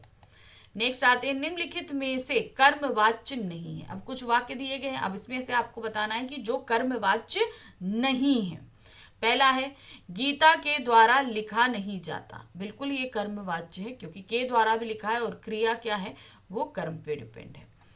पान वाले के ए द्वारा साफ बता दिया गया। यहाँ पे भी देखिए के द्वारा लगा होने की वजह से ये क्या है, एक कर्मवाच्य है। पान कहीं आगे खाया जाए, ये एक भाववाच्य है। क्या है, भाववाच्य है। फिर आते हैं, आइए अब चला जाए, तो ये भी एक भाववाच्य। अब हमारे सामने दो ऑप्शन आ गए, अब क्या किया जाए इस कंडीशन में। तो चलिए इन दोनों कंडीशन को ही अब हम सॉर्ट आउट करते हैं। तो यहाँ पर दो तो हमारे कर्मवाच्य निकले, लेकिन दो भाववाच्य निकल रहे हैं। अब इस कंडीशन में हम क्या करें, चलिए पहले हमें सबसे पहले अब दोनों इन वाक्यों को समझना होगा और एनालाइज करके उसकी कोई भी अगर माइनर सी भी मिस्टेक है तो उसकी वजह से उसे अलग कर देंगे। निम्नलिखित में से कर्मवाच्य नहीं है, तो दो कर्मवाच्य नहीं है। देखिए, पान कहीं आगे खाया जाए, दूसरा है आइए अब चला जाए। तो इसमें जो हमें एकदम भाववाच्य का सही जो सटीक रूप दिख रहा है वो फोर्थ वाला है। अब थर्ड वाले को भी हमें भाववाच्य लग रहा है, उस कंडीशन में हमें क्या करना है, तो देखिए चलिए देखिए, पान कहीं आगे खाया जाए, खाया जाए, ठीक है, क्रिया पर आ जाइए। तो खाया जाए जो है वो किससे संबंधित है, पान से संबंधित है, और पान क्या है, कर्म है। ठीक है, पान क्या है, कर्म है, इसलिए ये कर्मवाच्य की कैटेगरी में ही आ गया। अब क्या है, आइए अब चला जाए, ये हमारा सीधे सीधे, क्यों, क्योंकि देखिए ध्यान दीजिएगा, जो आपका कर्मवाच्य होता है उसमें हमेशा कर्म मौजूद रहेगा, जबकि इस वाले थर्ड वाले वाक्य में कर्म मौजूद है, लेकिन नीचे जब हम आ रहे हैं तो नीचे ये अकर्मक है। दूसरा आप यहाँ पर देख रहे हैं जो क्रिया है अन्य पुरुष में है, जो हमारे जो भाववाच्य के पूरे रूप को सही बताता है। और यहाँ पर पान कहीं आगे खाया जाए, इसमें कोई भी कर्मवाच्य वाला चिन्ह तो नहीं है, लेकिन जब हम क्रिया को देख रहे हैं तो वो कर्म अर्थात पान से संबंधित होने के कारण एक कर्मवाच्य को ही रिफ्लेक्ट कर रही है। इसलिए यहाँ पर फोर्थ जो ऑप्शन है वो बिल्कुल सही है, ये कर्मवाच्य नहीं होकर भाववाच्य होगा। नेक्स्ट आते हैं, निहारिका पढ़ रही है। वाच्य का प्रकार क्या है, निहारिका पढ़ रही है। आप क्रिया देखो, कोई भी अगर इसमें चिन्ह नहीं है तो क्रिया पे जाओ, क्रिया आपको क्या कह रही है, क्रिया निहारिका से संबंधित है, इसलिए ये होगा एक कर्तवाच्य। नेक्स्ट है, वाक्य का क्या अर्थ होता है। वाक्य का अर्थ क्या होता है, बोलने का विषय, सुनने का विषय, बनाने का विषय या व्याकरण। तो वाक्य का अर्थ होता है बोलने का विषय। आखिर हम जब बोल रहे हैं तो वो वाक्य हम किस पे फोकस कर रहे हैं, अपने आप पर यानी कर्ता पर, कर्म पर या भाव पर। तो वाच्य का जो सीधा सीधा अर्थ होता है, यहाँ सॉरी वाक्य लिखा हुआ है, यहाँ पर होगा वाच्य। क्या होगा, वाच्य। वाच्य का क्या अर्थ होता है, बोलने का विषय। नेक्स्ट क्वेश्चन आते हैं, क्रिया के जिस रूप द्वारा कर्ता कर्म या भाव का विधान हो उसे क्या कहते हैं, उसे हम कहते हैं वाच्य। क्या कहा जाता है, वाच्य कहा जाता है। कर्म वाच्य की मुख्य विशेषता क्या है, इसमें कर्म प्रधान होता है, कर्ता गौड़ हो जाता है, उपर्युक्त दोनों, या कर्ता प्रधान होता है। तो कर्म वाच्य की ये विशेषता होती है कि इसमें कर्म प्रधान होता है और दूसरा कर्ता गौड़ हो जाता है, कर्ता का इतना महत्व नहीं रहता है। तो यहाँ पर हम लगाएंगे उपर्युक्त दो। उस प्रश्न को पहले पढ़ते हैं। हम देश पर सर्वस्व न्यौछावर करने को तैयार हो जाते हैं। ठीक है, रेखांकित पद का परिचय है। अब रेखांकित पद है हो जाते हैं। ठीक है, अब हो जाते हैं आपको क्या लग रहा है, ये क्या होगा, ये तो हमें पता है हो जाते हैं एक क्रिया है।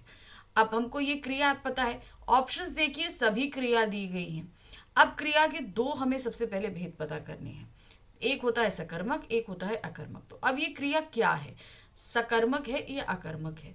तो हमने आपको क्या बताया है, सकर्मक अकर्मक पता करने के लिए आपको जो है क्रिया के साथ क्या लगाकर क्वेश्चन करना है। आंसर मिला तो सकर्मक, नहीं मिला तो अकर्मक।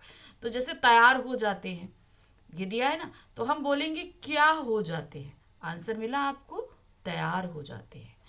तो इसका मतलब क्या हुआ, ये सकर्मक क्रिया है। पहली चीज हमें ये पता चल गई। अब सकर्मक क्रिया के अलावा जो भी ऑप्शन आपको दिया गया है उसे आप कट करके हटा दो। पहला सकर्मक क्रिया है, दूसरा द्विकारक क्रिया है, ऐसा कुछ नहीं होता, इसको कटिए। अकर्मक क्रिया नहीं, बहुकारक क्रिया नहीं। ठीक है, तो ऑप्शन हमारे पास निकल आया सकर्मक क्रिया। हो जाते हैं पुल्लिंग है, हैं बहुवचन है। देख लीजिए, कर्तवाच्य है, क्योंकि ये किस पे डिपेंड है, हम पर आ रहा है, कर्तवाच्य है। वर्तमान काल है, तो सिंपल सिंपल हमारा सही क्या हो गया, सकर्मक क्रिया, ये हमारा पहला ऑप्शन। तो समझ में आया, हमें एलिमिनेशन पे काम करना है, क्योंकि अगर हम क्वेश्चन पढ़ते ही सीधे आंसर पे चले गए तो हम कंफ्यूज हो जाएंगे। जैसे हम बाकी बहुविकल्पीय जब करते हैं तो हम क्या करते हैं, हमने क्वेश्चन पढ़ा और फिर हम ऑप्शंस पढ़ते हैं। यहाँ हमें ऑप्शन पढ़ने ही नहीं है, पहला काम ये करना, क्योंकि अगर हम ऑप्शन पढ़ेंगे तो हम कंफ्यूज होंगे, जो हमें करना नहीं है। तो चलिए फटाफट आगे करते हैं, ताकि आपको एक प्रैक्टिस हो जाए कि इसको हम करेंगे कैसे। चलिए फिर से आया, वहां अत्यधिक लोग जमा हो गए थे, रेखांकित पद का परिचय। क्वेश्चन पढ़ा, अब हमें ऑप्शन की तरफ नहीं जाना। पहला काम क्या, हमें ऑप्शंस नहीं पढ़ने हैं, सिर्फ क्वेश्चन पढ़ना है। अब आया अत्यधिक के नीचे अंडरलाइन है, अब अत्यधिक क्या होगा, अब अत्यधिक हमें नहीं पता क्या है। तो अब जब आपको ये नहीं पता क्या है, तो उस कंडीशन में आपको क्या करना है, ये अत्यधिक कनेक्टेड किससे है, किस वर्ड के साथ जुड़ा हुआ है, ये लोग के साथ जुड़ा है। लोग क्या है, संज्ञा है, और संज्ञा की विशेषता क्या है, वो बहुत ज्यादा है, अत्यधिक है। तो ये क्या हो गया, एक विशेषण हो गया। समझ में आ गया विशेषण। अब विशेषण के भेद पे आ जाओ। विशेषण का कौन सा भेद है, ये क्या बता रहा है विशेषण के बारे में, ये उसके गुण को बता रहा है, नहीं, वो उसकी संख्या को बता रहा है। ठीक है, माना कि काउंटिंग परफेक्टली नहीं है, लेकिन कम है ज्यादा है ये तो बता ही रहा है ना, निश्चित नहीं है तो अनिश्चित संख्यावाचक तो बता ही रहा है। तो यहाँ पर हम क्या कर देंगे, इसे संख्यावाचक में ले आएंगे। संख्यावाचक के अलावा जो भी ऑप्शन है उन्हें कट करके हटा दीजिए। तो गुणवाचक विशेषण मैंने कट कर दिया, क्योंकि ये गुणवाचक विशेषण नहीं है। अब तीन तो संख्यावाचक हैं ही। तो चलो अब इसके बाद लिंग दिया है। अत्यधिक किसके साथ कनेक्टेड है, लोग के साथ। तो लोग की जो लिंग होगी वही आपके विशेषण की लिंग होगी। तो विशेष्य का लिंग क्या है, लोग जमा हो गए थे। अब आपको नहीं पता कि लोग की लिंग क्या होती है, तो सिंपल लोग शब्द उठाइए और उससे कोई भी अपने मन में एक वाक्य बना लीजिए। जैसे लोग आते हैं या लोग आती हैं, क्या होगा, लोग आते हैं, यानी कि ये क्या हुआ, पुरलिंग, ये स्त्रीलिंग नहीं होगा। तो स्त्रीलिंग वाला ऑप्शन हमने कट कर दिया। देखिए ऐसे, अब लोग अत्यधिक है तो यानी कि ये क्या है, बहुवचन। तो फिर यहाँ पर हमारे पास ये दो ऑप्शन बचे थे, तो यहाँ एक वचन है, ये बहुवचन है, तो एक वचन वाला ऑप्शन कट कर दो, निकल आया आंसर, है ना। तो ऐसे ही करना है, और लोग का विशेषण है ये अत्यधिक। ठीक है, ऐसे ही हमें करना है। तो आगे बढ़ते रहिए और फटाफट प्रैक्टिस करते रहिए। मैं आपको करा रही हूं, उससे पहले आप भी अपने एलिमिनेशन पे वर्क करना शुरू कर दीजिए। हिमालय विश्व का सबसे ऊंचा पर्वत है, रेखांकित पद का परिचय होगा। पर्वत क्या है, पर्वत एक संज्ञा है। कौन सी संज्ञा है, जातिवाचक संज्ञा है। ठीक है, ऑप्शन देखिए तीनों ही जातिवाचक हैं, तो ये इनमें से कोई नहीं वाला ऑप्शन तो हम गिनते ही नहीं है। अगर ऐसा कुछ होता है वो हम बाद में लेते हैं, अगर कोई नहीं निकलता है तब हम बाद में लेंगे, तो हम इसको लेते ही नहीं है। चाहे उपरोक्त सभी हो, चाहे इनमें से कोई नहीं हो, ये ऑप्शन हम हमेशा एंड में लेते हैं। तो अभी हमारे सामने सिर्फ तीन ऑप्शन है और तीनों जातिवाचक हैं। पुरलिंग है, पुरलिंग है, स्त्रीलिंग है। तो चलिए, पर्वत पुरलिंग होता है या स्त्रीलिंग, पर्वत बहुत ऊंचा होता है या पर्वत बहुत ऊंची होती है, तो क्या होता है, ऊंचा होता है, यानी कि ये पुरलिंग होता है। स्त्रीलिंग ऑप्शन कट कर दीजिए। ठीक है, फिर उसके बाद हम आ जाते हैं, पर्वत एक वचन है या बहुवचन है। हिमालय विश्व का सबसे ऊंचा पर्वत है, तो यहां पर सिर्फ एक पर्वत की बात हो रही है, तो ये क्या हो गया आपका, एक वचन। तो बहुवचन ऑप्शन कट।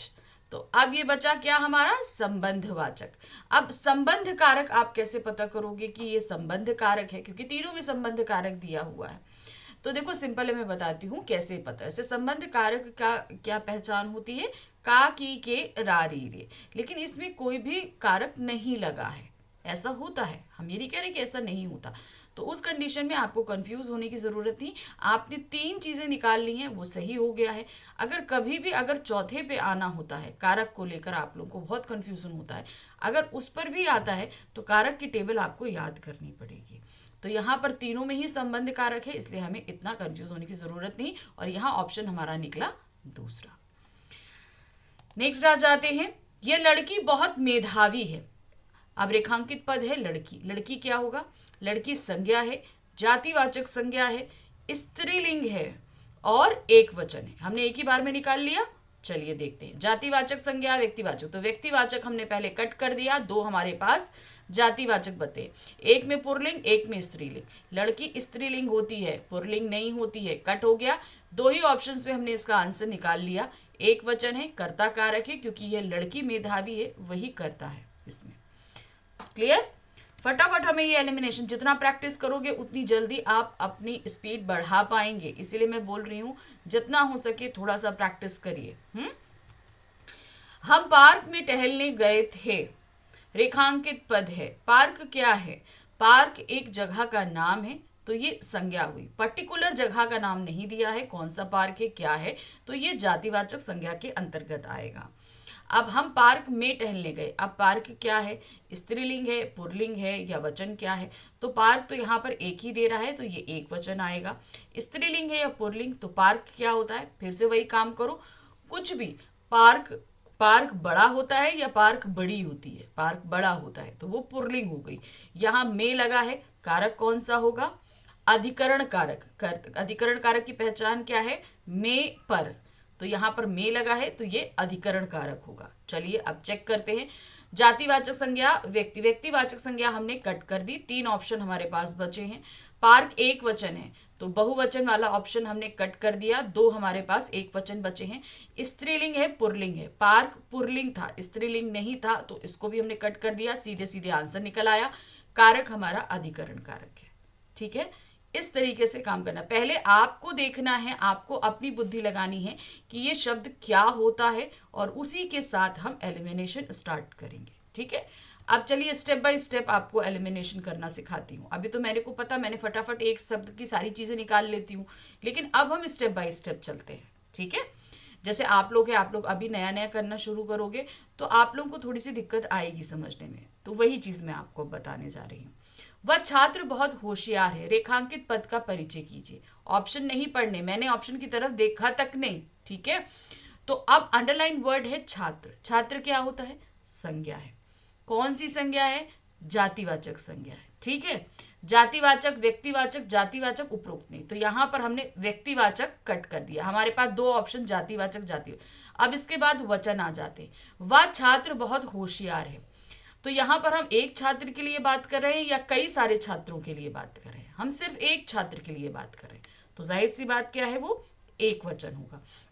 याद रख लिए, छात्र शब्द जो है वो एक वचन में भी छात्र रहता है और बहुवचन में भी छात्र के रूप में ही इस्तेमाल होता है। तो ये आप कैसे पता करोगे, आप क्रिया को देखकर पता कर सकते हो। वह छात्र बहुत होशियार है, ये हमने क्रिया देखकर पता किया है, क्रिया हमारी एक वचन की ही है। तो यहाँ पर एक वचन है, बहुवचन है, तो ये हमने कट कर दिया। और उपरोक्त में से कोई नहीं को हम ऐसे भी गिनती में नहीं लेते हैं, वो हमारा लास्ट ऑप्शन रहता है जब तीनों ऑप्शन हमारे वर्क नहीं करते हैं तब। तो ये पहला हमारा वर्क कर चुका है, जातिवाचक, एक वचन, पुल्लिंग और कर्ता कारक, क्योंकि छात्र होशियार है इसलिए वो करता है। समझ गए ना? तो बस ऐसे ही हम आज सारे ऑप्शंस को टिक करेंगे ताकि आप फटाफट इनको करना सीख जाइए। अब क्वेश्चन आपको दे चुकी हूं, आप अपना काम शुरू कर दीजिए। ठीक है, क्या दिया है, निम्नलिखित में से उस विकल्प को चुनिए जिसमें संज्ञा के तीनों भेद हों। ये थोड़ा टफ है, ध्यान से देखिएगा। संज्ञा के 3 भेद कौन से, व्यक्तिवाचक, जातिवाचक और भाववाचक। कोई एक ऐसा सेंटेंस है जिसमें तीनों ही भेद आएंगे। शुरू करें। दुलारी के दिल में गुस्से की आग अभी भी सुलग रही थी। दुलारी व्यक्तिवाचक संज्ञा, दिल, आप ये दिल भी हमारा संज्ञा होता है और ये जातिवाचक संज्ञा आएगा। गुस्सा भाववाचक संज्ञा, तीनों ही भेद हैं। चलिए, लेकिन तब भी नहीं, अभी हम इसको डाउट में लेके चलते हैं क्योंकि अभी हमारे पास आगे और ऑप्शंस हैं। कोई और दिन होता तो दुलारी इस समाचार पर हंस पड़ती। अब यहाँ पर है कोई और दिन, ठीक है, दिन जो है वो दिन दिया गया है, ये संज्ञा होती है, जातिवाचक संज्ञा है। दुलारी व्यक्तिवाचक संज्ञा है। समाचार पर हंस पड़ती, तो समाचार भी है जातिवाचक संज्ञा। हंस तो क्रिया आ गई, तो इसलिए ये ऑप्शन से एलिमिनेट हो गया। नेक्स्ट है, बनारस में तीज के अवसर पर दुलारी के गाने का कार्यक्रम था। बनारस जगह का नाम है, इसलिए ये व्यक्तिवाचक संज्ञा है। तीज त्योहार का नाम है, व्यक्तिवाचक संज्ञा है। दुलारी औरत का नाम है, इसलिए ये भी व्यक्तिवाचक संज्ञा है। इसके अलावा कोई भी हमारी संज्ञा नहीं है, तो तीनों ही हो गए। टुन्नू के गीत को दुलारी मुग्ध होकर सुन रही थी। क्या है? टुन्नू लड़के का नाम है, तो ये क्या हुआ? व्यक्तिवाचक। दुलारी भी व्यक्तिवाचक है, मुग्ध भाववाचक है, और इसमें जातिवाचक कोई भी नहीं है, इसलिए ये भी गलत हुआ। तो सही हमारा क्या है? पहला वाला। दुलारी हमारा व्यक्तिवाचक है, दिल जातिवाचक है, गुस्सा हमारा क्या है? भाववाचक है। ठीक, आगे बढ़ते हैं। वे स्त्रियां संस्कृत नहीं बोलती, रेखांकित पद परिचय होगा। यहां पर वे स्त्रियां, अब हमारा दिमाग क्या बोलेगा कि वे क्या है? वे तो सर्वनाम होता है, लेकिन ये स्त्रियों के साथ लगा है। मैं हमेशा आपसे बोल रही हूँ, ध्यान रखिएगा, संज्ञा के स्थान पर जिन शब्दों का इस्तेमाल करते हैं वो सर्वनाम कहलाते हैं, लेकिन अगर विशेषण के स्थान पर हम किसी सर्वनाम शब्द का इस्तेमाल करते हैं तो वो सार्वनामिक विशेषण कहलाते हैं। अब आप ये कहोगे कि हम कैसे पहचानें, तो सिंपल इसको पहचानने का तरीका हम आपको बता दें कि जब भी आपको लगे कि नहीं समझ में आ रहा क्या है, क्योंकि यहाँ पे सर्वनाम का ऑप्शन कोई भी नहीं है, अगर आप वे सर्वनाम में देते हो तो सबसे पहली गलती करोगे। क्योंकि अगर हमको ये नहीं पता, हम तो हमारी जो अभी तक पढ़ाई की कहती है कि वे जो है वो सर्वनाम होता है, लेकिन ये सर्वनाम नहीं है। क्यों नहीं है? इसका रीज़न बताती हूँ। देखिए, वे जो है यहाँ पर आप इसको जब पढ़ोगे तो इसकी जगह, वे की जगह कोई भी, क्योंकि सर्वनाम कहाँ लगते हैं? संज्ञा के स्थान पे। इस वे के स्थान पे कोई भी संज्ञा शब्द लगाने की कोशिश करो, लगेगा कोई संज्ञा शब्द? अगर वे स्त्रियों की जगह आप दे दोगे, बूढ़ी स्त्रियां दे सकते हो, जवान स्त्रियां दे सकते हो, सुंदर स्त्रियां दे सकते हो, बहुत स्त्रियां दे सकते हो, पतली स्त्रियां दे सकते हो, लेकिन इन स्त्रियों की जगह किसी का नाम नहीं दे सकते हो। दे सकते हो? नहीं दे पाओगे। यहाँ पर स्त्रियों की क्वालिटी की ही बताई जाएगी, तो इसलिए ये क्या होगा? ये विशेषण है, क्योंकि वे की जगह हम जो भी शब्द लगा रहे हैं वो सभी इनकी विशेषता को ही प्रकट कर रही हैं। सुंदर स्त्रियां, बूढ़ी स्त्रियां, गोरी स्त्रियां, ये सभी क्या है? स्त्रियों की विशेषता को बता रही हैं। इस जगह हम किसी भी संज्ञा शब्द को नहीं लगा पा रहे हैं, इसलिए ये सर्वनाम ना होकर विशेषण हुआ। और वे शब्द जो सर्वनाम होते हैं और विशेषण के स्थान पर इस्तेमाल किए जाते हैं वे सार्वनामिक विशेषण कहलाते हैं। तो ये क्या हुआ हमारा? सार्वनामिक विशेषण। ऑप्शन पे आइए, गुणवाचक विशेषण नहीं है, संख्यावाचक विशेषण नहीं है, दो ऑप्शन हमारे सार्वनामिक विशेषण में है। अब लिंग में आ जाइए, तो स्त्रियां स्त्रीलिंग है तो विशेषण भी स्त्रीलिंग ही होगा। एक स्त्रीलिंग एक पुल्लिंग, तो ये हमारा कट गया। स्त्रियां बहुवचन है तो वे बहुवचन, संज्ञा है स्त्रियों का विशेषण। तो यहाँ पर क्या हो गया आपका? ये तीसरा ऑप्शन। तो इस तरीके से काम करना है। याद रखिए आप, गुण सार्वनामिक विशेषण और सर्वनाम इन दोनों में कंफ्यूज नहीं होइएगा, बहुत ध्यान से इसको पढ़िएगा, क्योंकि इसमें 1 नंबर जा सकता है आपका। तो ये ऐसे कुछ क्वेश्चंस आए तो इनको जरा ध्यान दीजिएगा। रंग बिरंगे फूल देखकर मन प्रसन्न हो गया। रेखांकित पद है रंग बिरंगे। रंग बिरंगे किससे कनेक्टेड है? फूल से। फूल है संज्ञा, संज्ञा की विशेषता है रंग बिरंगे। अब रंग बिरंगे उसको क्या बता रहे हैं? उसके रंग को बता रहे हैं, उसके गुण को बता रहे हैं, तो ये क्या होगा? गुणवाचक विशेषण। चलिए आते हैं, तीनों ही गुणवाचक विशेषण है, कोई एलिमिनेट नहीं हुआ। अब आ जाते हैं, रंग बिरंगे फूल देखकर मन प्रसन्न हो गया। अब फूल एक ऐसा शब्द है जो एक वचन में भी फूल रहेगा और बहुवचन में भी फूल रहेगा। तो यहाँ पर अब क्या है? जाहिर सी बात है, फूल देखकर मन प्रसन्न हो गया, यानी कि एक फूल नहीं है, यहाँ पर कई सारे फूल हैं, तो ये क्या है?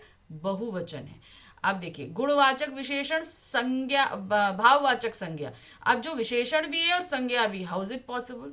गलत है ना ये, तो इसको हमने कट कर दिया, दोनों सीधे निकल आया। ये गुणवाचक विशेषण है, बहुवचन है, पुल्लिंग है। क्यों? क्योंकि फूल पुल्लिंग होता है, फूल खिलता है, फूल खिलती नहीं है, ठीक है ना।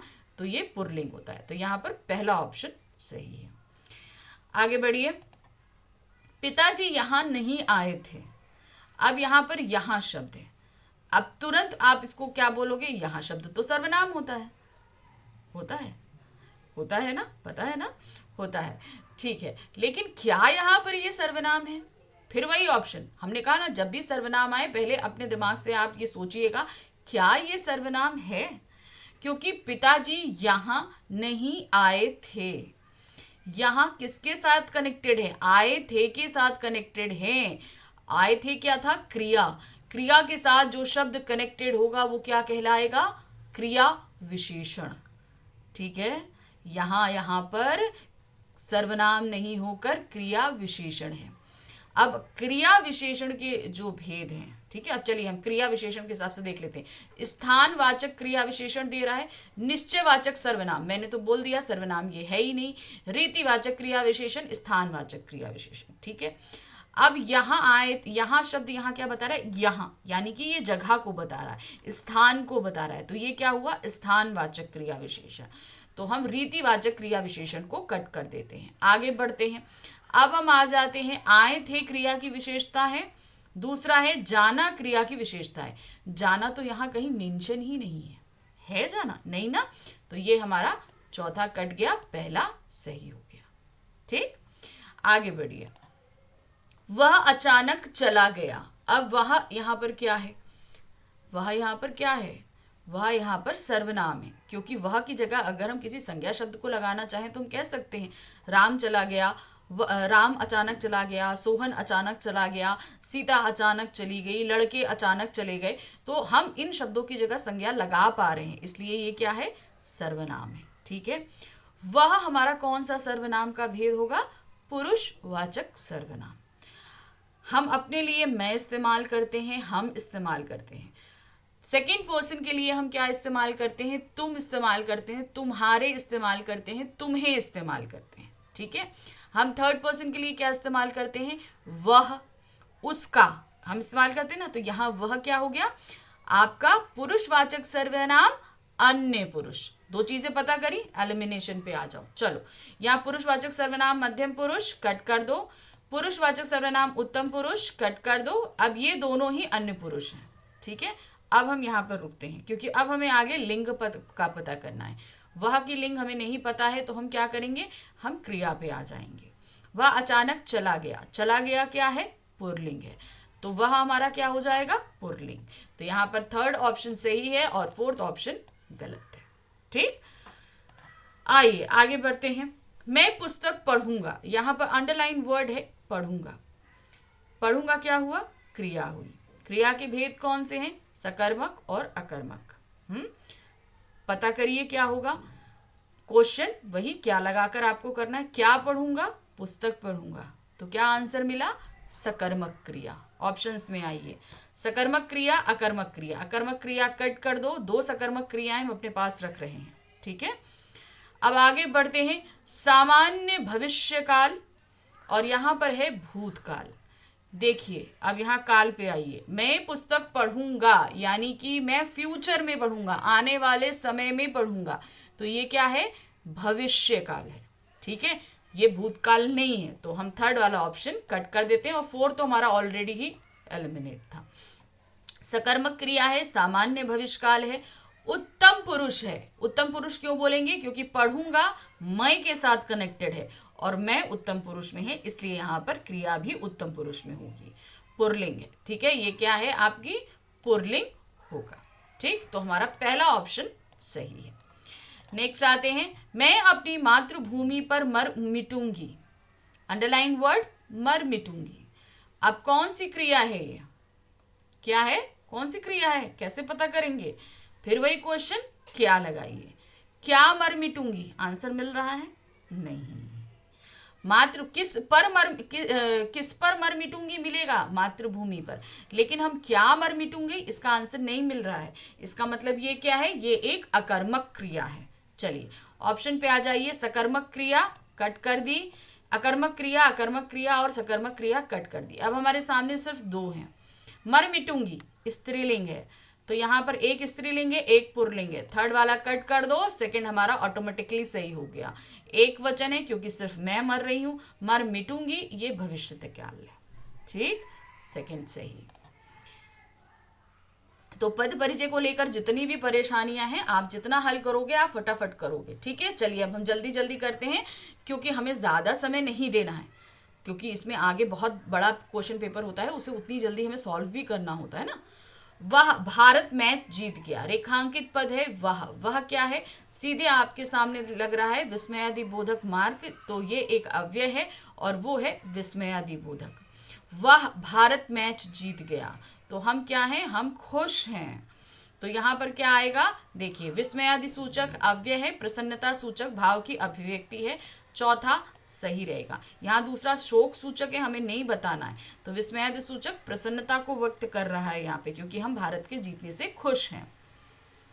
नेक्स्ट है नेहा आज तक उससे उबर नहीं पाई, रेखांकित पद है नेहा। नेहा एक लड़की का नाम है, इसलिए ये व्यक्तिवाचक संज्ञा होगा। जातिवाचक संज्ञा कट, दोनों दो हमारे पास व्यक्तिवाचक बची, दोनों ही स्त्रीलिंग है, नेहा स्त्रीलिंग है, एक वचन है, बिल्कुल सही है। उत्तम पुरुष है, अन्य पुरुष है। अब ये कैसे बताएंगे? देखिए, नेहा आज तक उससे उभर नहीं पाई।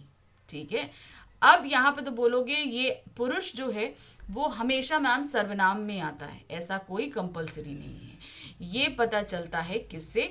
कि सेंटेंस कैसे बोला जा रहा है। अब जैसे मैं बात कर रही हूँ, आपसे बोल रही हूँ, तो नेहा ऑब्वियस सी बात है कि थर्ड पर्सन ही होगी ना। मैं क्या बोलूँगी? मैं आपसे बोल रही हूँ, पता है कि नेहा आज तक इससे उभर नहीं पाई है। तो मैं आपसे बोल रही हूँ, मैं बोल रही हूँ, तो मैं उत्तम पुरुष हूँ, आपसे बोल रही हूँ आप मध्यम पुरुष हैं, और हम थर्ड पर्सन किससे? नेहा के बारे में बात कर रहे हैं। तो नेहा हमारी क्या होगी? अन्य पुरुष होगी। नेहा इसमें कर्ता जरूर है, लेकिन अन्य पुरुष के रूप में काम करी, क्योंकि हम दोनों आपस में बात कर रहे हैं नेहा के बारे में, इसलिए नेहा क्या होगी? अन्य पुरुष के रूप में यहाँ पर है। सीखा ना नई नई चीजें, जितना प्रैक्टिस करोगे उतनी नई चीजें सीखोगे। चलिए आते हैं नेक्स्ट। अब हम क्या करें? मरते दम तक ना यह शहनाई छूटेगी ना काशी, रेखांकित पद है हम यहाँ पर क्या आता है? हम, जाहिर सी बात है, क्या है? एक सर्वनाम है। कौन सा सर्वनाम है? पुरुषवाचक सर्वनाम है। हम बात कर रहे हैं, तो जाहिर सी ये क्या हुआ? उत्तम पुरुष हुआ। हम शामिल है ना, और हम हमेशा क्या रहता है? बहुवचन रहता है। हम क्या करें? मरते दम तक ना यह शहनाई छूटेगी ना काशी। तो अब यहाँ पर हम क्या करें? तो इससे हमें लिंग का पता नहीं चल रहा है कि ये स्त्रीलिंग है या पुल्लिंग है। तो चलिए देखते हैं। हमने आपसे पहले बोला पुरुषवाचक सर्वनाम है, तो बाकी ऑप्शंस कट करिए। सबसे पहले दो ऑप्शन बचे पुरुषवाचक सर्वनाम, दोनों ही पुल्लिंग है। ठीक है, उत्तम पुरुष है, दोनों ही उत्तम पुरुष है। कर्ता कारक है, दूसरा कर्म कारक है। अब हम से नहीं हो रहा है, तो हम क्या हुए? हम कर्ता कारक में आएंगे। किस में आएंगे? कर्ता कारक में। तो पहला ऑप्शन सही है और थर्ड ऑप्शन गलत है। माँ ने नौकर से सब्जी मंगाई। अब माँ ने नौकर से सब्जी मंगाई, ये तो इसमें रेखांकित पद है नौकर।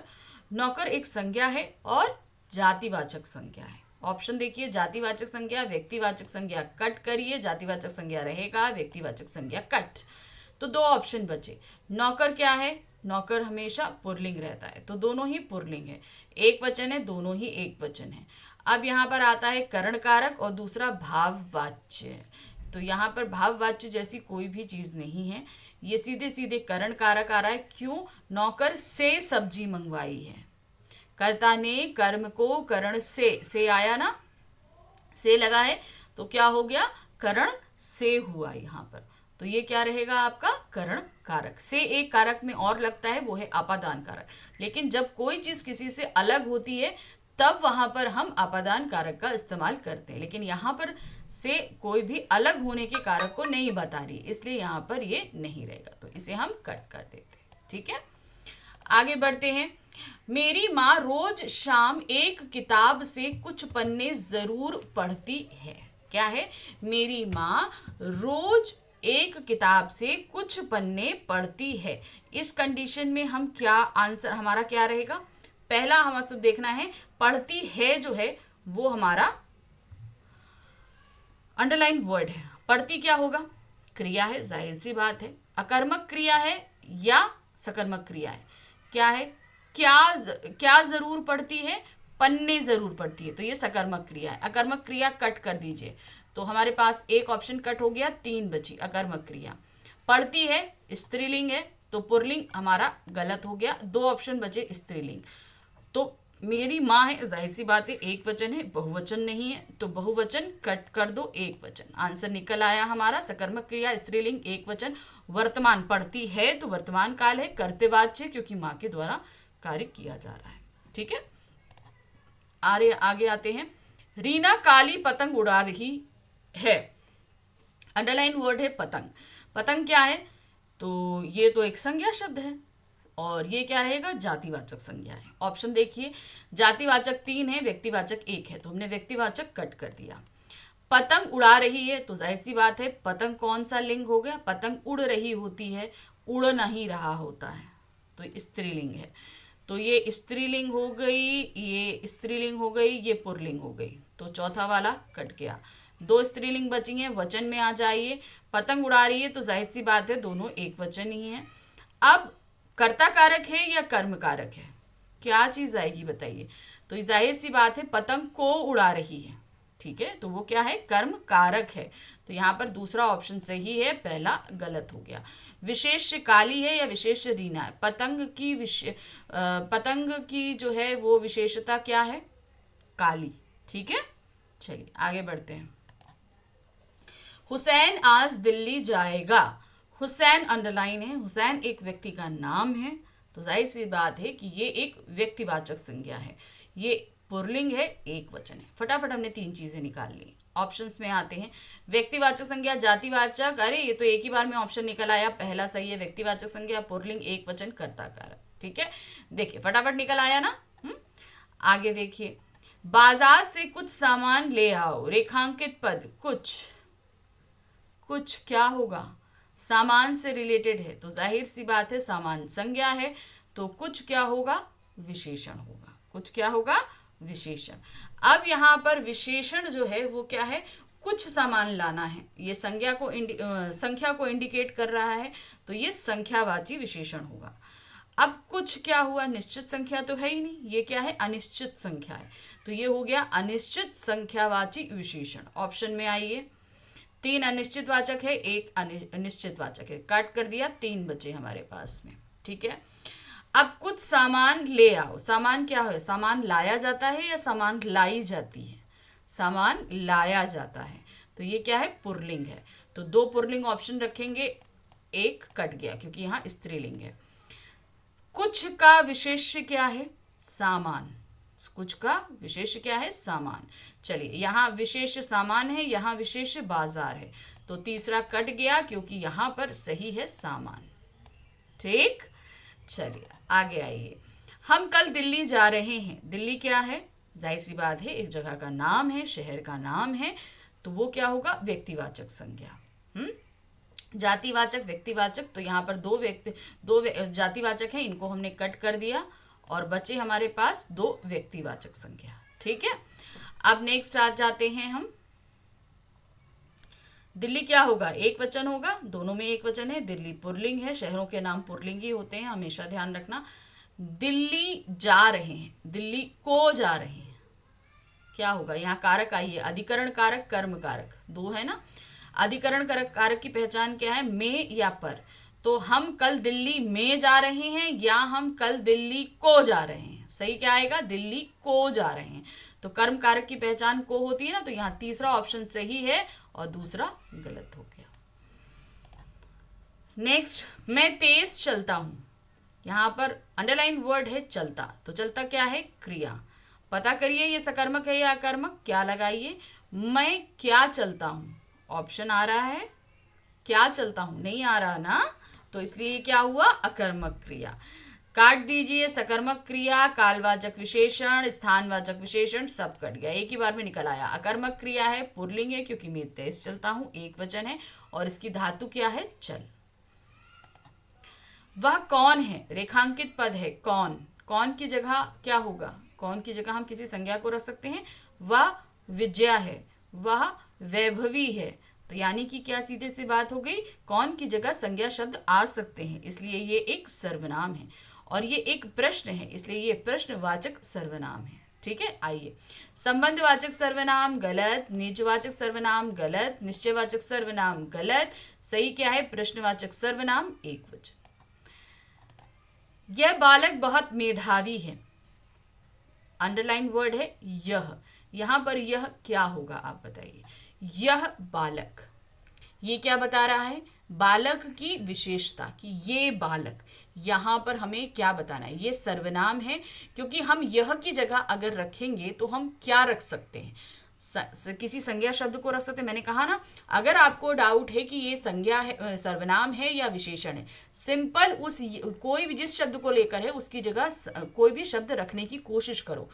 अब वो संज्ञा शब्द भी रख सकते हो, विशेषण भी रख सकते हो। अब यह की जगह अगर हम बोलेंगे तो हम ये तो नहीं बोलेंगे राम बालक बहुत मेधावी है, बोलेंगे, या विजय बालक बहुत मेधावी है, हम ये नहीं बोलेंगे। हम यह बोलेंगे लंबा बालक बहुत मेधावी है, छोटा बालक बहुत मेधावी है, सुंदर बालक बहुत मेधावी है, हम ये बोलेंगे ना। तो जाहिर सी बात क्या है, यह एक विशेषण के रूप में आया। किसके रूप में आया, विशेषण के रूप में। और कौन सा विशेषण है ये, सार्वनामिक विशेषण। तो यहाँ पर सीधे सीधे आंसर हमें मिल गया, सार्वनामिक विशेषण एक वचन, क्योंकि एक बालक है, पुल्लिंग है, और इसका विशेषण है, विशेष्य है बालक। तो एक ही बार में ये हमारा सही हो गया। नेक्स्ट आइए, शाबाश तुमने बहुत अच्छा कार्य किया, रेखांकित पद है तुमने। अब तुमने की जगह, अब ये फिर वही सर्वनाम के साथ वही एक झमेला है कि ये विशेषण है, ये क्रिया विशेषण है, ये सर्वनाम है, क्योंकि सर्वनाम कई जगह पर इस्तेमाल हो जाता है। सिंपल है, उसकी जगह आप वर्ड रखो, तुमने बहुत अच्छा काम किया, शाबाश तुमने बहुत अच्छा काम किया, शाबाश विजय तुमने बहुत अच्छा काम किया, शाबाश विजय बहुत अच्छा काम किया। तो यानी कि ये क्या हुआ, हमने इसकी जगह संज्ञा शब्द रखा और सेट हो गया, तो ये हो गया एक सर्वनाम। तुमने क्या आ रहा है, ये पुरुषवाचक सर्वनाम है और हम तुमसे बात कर रहे हैं, इसलिए ये क्या हुआ, मध्यम पुरुष। तीन चीजें निकाल ली, सर्वनाम, पुरुषवाचक सर्वनाम और मध्यम पुरुष। ऑप्शन पे आ जाइए। सर्वनाम एक वचन, मध्यम पुरुषवाचक सर्वनाम, कर्ता कारक, ये बिल्कुल सही लग रहा है। और यहाँ पर हमारे सामने सर्वनाम मध्यम पुरुष एक ये आ रहा है और एक ये आ रहा है। ठीक है, तो हम एक ये ऑप्शन और एक ये ऑप्शन कट कर दिए। सर्वनाम है, एक वचन है, बिल्कुल सही है, दोनों ही मध्यम पुरुषवाचक सर्वनाम है, दोनों ही कर्ता कारक है, तो हम इसमें एक में लगा देते हैं जो सबसे पहला है। ठीक है, क्योंकि दोनों सेम ही चल रहे हैं इसलिए हमने पहले वाले में टिक कर दिया। नेक्स्ट आते हैं, हिमालय से गंगा निकलती है, वाक्य में हिमालय से पद परिचय होगा। हिमालय क्या है, एक पर्वत का नाम है, तो जाहिर सी बात ये क्या हो गई, ये एक व्यक्तिवाचक संज्ञा है। ऑप्शन आई है जातिवाचक संज्ञा कट, व्यक्तिवाचक है, जातिवाचक है, दो कट हो गए, दो बचे हैं। ठीक है, अब हिमालय से है, तो हिमालय कौन सा, से, हिमालय से गंगा अलग हो रही है, तो यहां पर कोई चीज अलग होने की बात हुई ना, तो फिर यहां पर से क्या हो जाएगा, अपदान कारक। यहाँ पर संप्रदान कारक है, यहाँ आपदान कारक है, तो सिंपल क्या हुआ, ये हुआ। पर्वतों के नाम पुल्लिंग होते हैं इसलिए यहाँ पर पुल्लिंग है। वह अचानक चला गया, वह अचानक चला गया, वह में वाक्य में वह शब्द का पद परिचय बताइए। पुरुषवाचक सर्वनाम है, अच्छा वह का हमें बताना है, तो वह अंडरलाइन है, वह अचानक चला गया, तो वह की जगह हम कुछ लगा सकते हैं, वैभव अचानक चला गया, तो यानी कि ये सर्वनाम है, क्योंकि इसकी जगह संज्ञा शब्द हम लगा सकते हैं, तो वह हमारा हो गया। अब हमारा सर्वनाम है और वह हम थर्ड पर्सन के लिए इस्तेमाल कर रहे हैं। ठीक है, पुरुषवाचक सर्वनाम, पुरुषवाचक तीनों हैं और अन्य पुरुष है, हमने वह दिया, तो यहाँ पर सेकेंड ऑप्शन सही है, क्योंकि इधर उत्तम पुरुष है, इधर मध्यम पुरुष है और स्त्रीलिंग है, तो चला गया हमेशा पुल्लिंग रहेगा, तो सेकेंड वाला ऑप्शन सही है।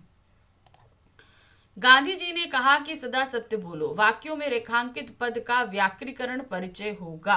अब इसमें रेखांकित पद क्या है, तो चलिए रेखांकित पद है यहाँ पर की, क्योंकि हम ऑप्शन देखकर पढ़ पा रहे हैं कि क्या होगा, तो की हमारा कौन सा है।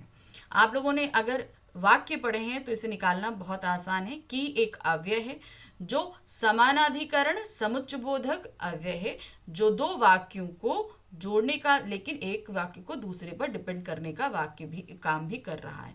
ऑप्शन में आते हैं, समानाधिकरण अव्यय नहीं है, व्याधिकरण अव्यय है, तो दो ऑप्शन है। ये दव वाक्यों को अलग कर रहा है, बिल्कुल भी नहीं। यह गांधी जी ने कहा तथा सदा सत्य बोलों को जोड़ने का काम करता है, तो थर्ड ऑप्शन सही है, सेकंड गलत है, क्योंकि ये दोनों को अलग नहीं कर रहा है। गांधी जी ने कहा और सदा सत्य बोलो को आपस में जोड़ने का काम कर रहा है। इसमें एक ऑप्शन ये हो सकता है, गांधी जी ने कहा इस वाक्य को वो दूसरे वाक्य पर डिपेंड भी कर रहा है। नेक्स्ट क्वेश्चन है, वाह आप तो बड़े नेता बन गए।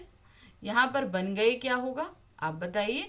रेखांकित पद ऑप्शन आइए, ये एक क्या है, क्रिया है।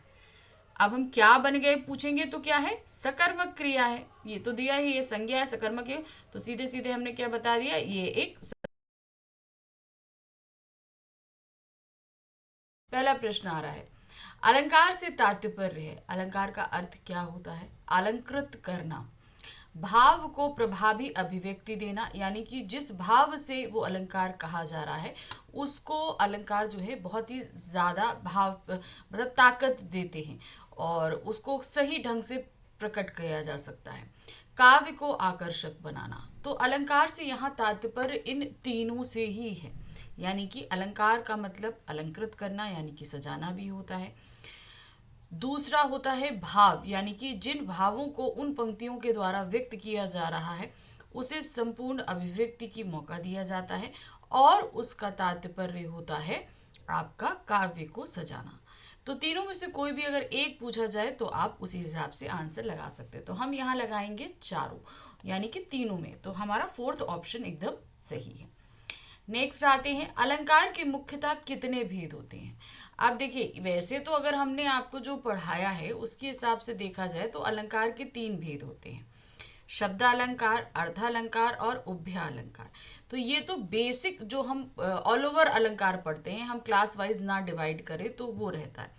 लेकिन अगर आपसे एग्जाम में अगर क्वेश्चन आया तो आप क्या लिखोगे, तब आप अलंकार के सिर्फ दो ही भेदों को बताएंगे कि अलंकार के दो भेद होते हैं, शब्दालंकार और अर्थालंकार। लेकिन चूंकि अगर हम डिटेल में अलंकार को पढ़ते हैं तो उसके बहुत सारे भेद होते हैं।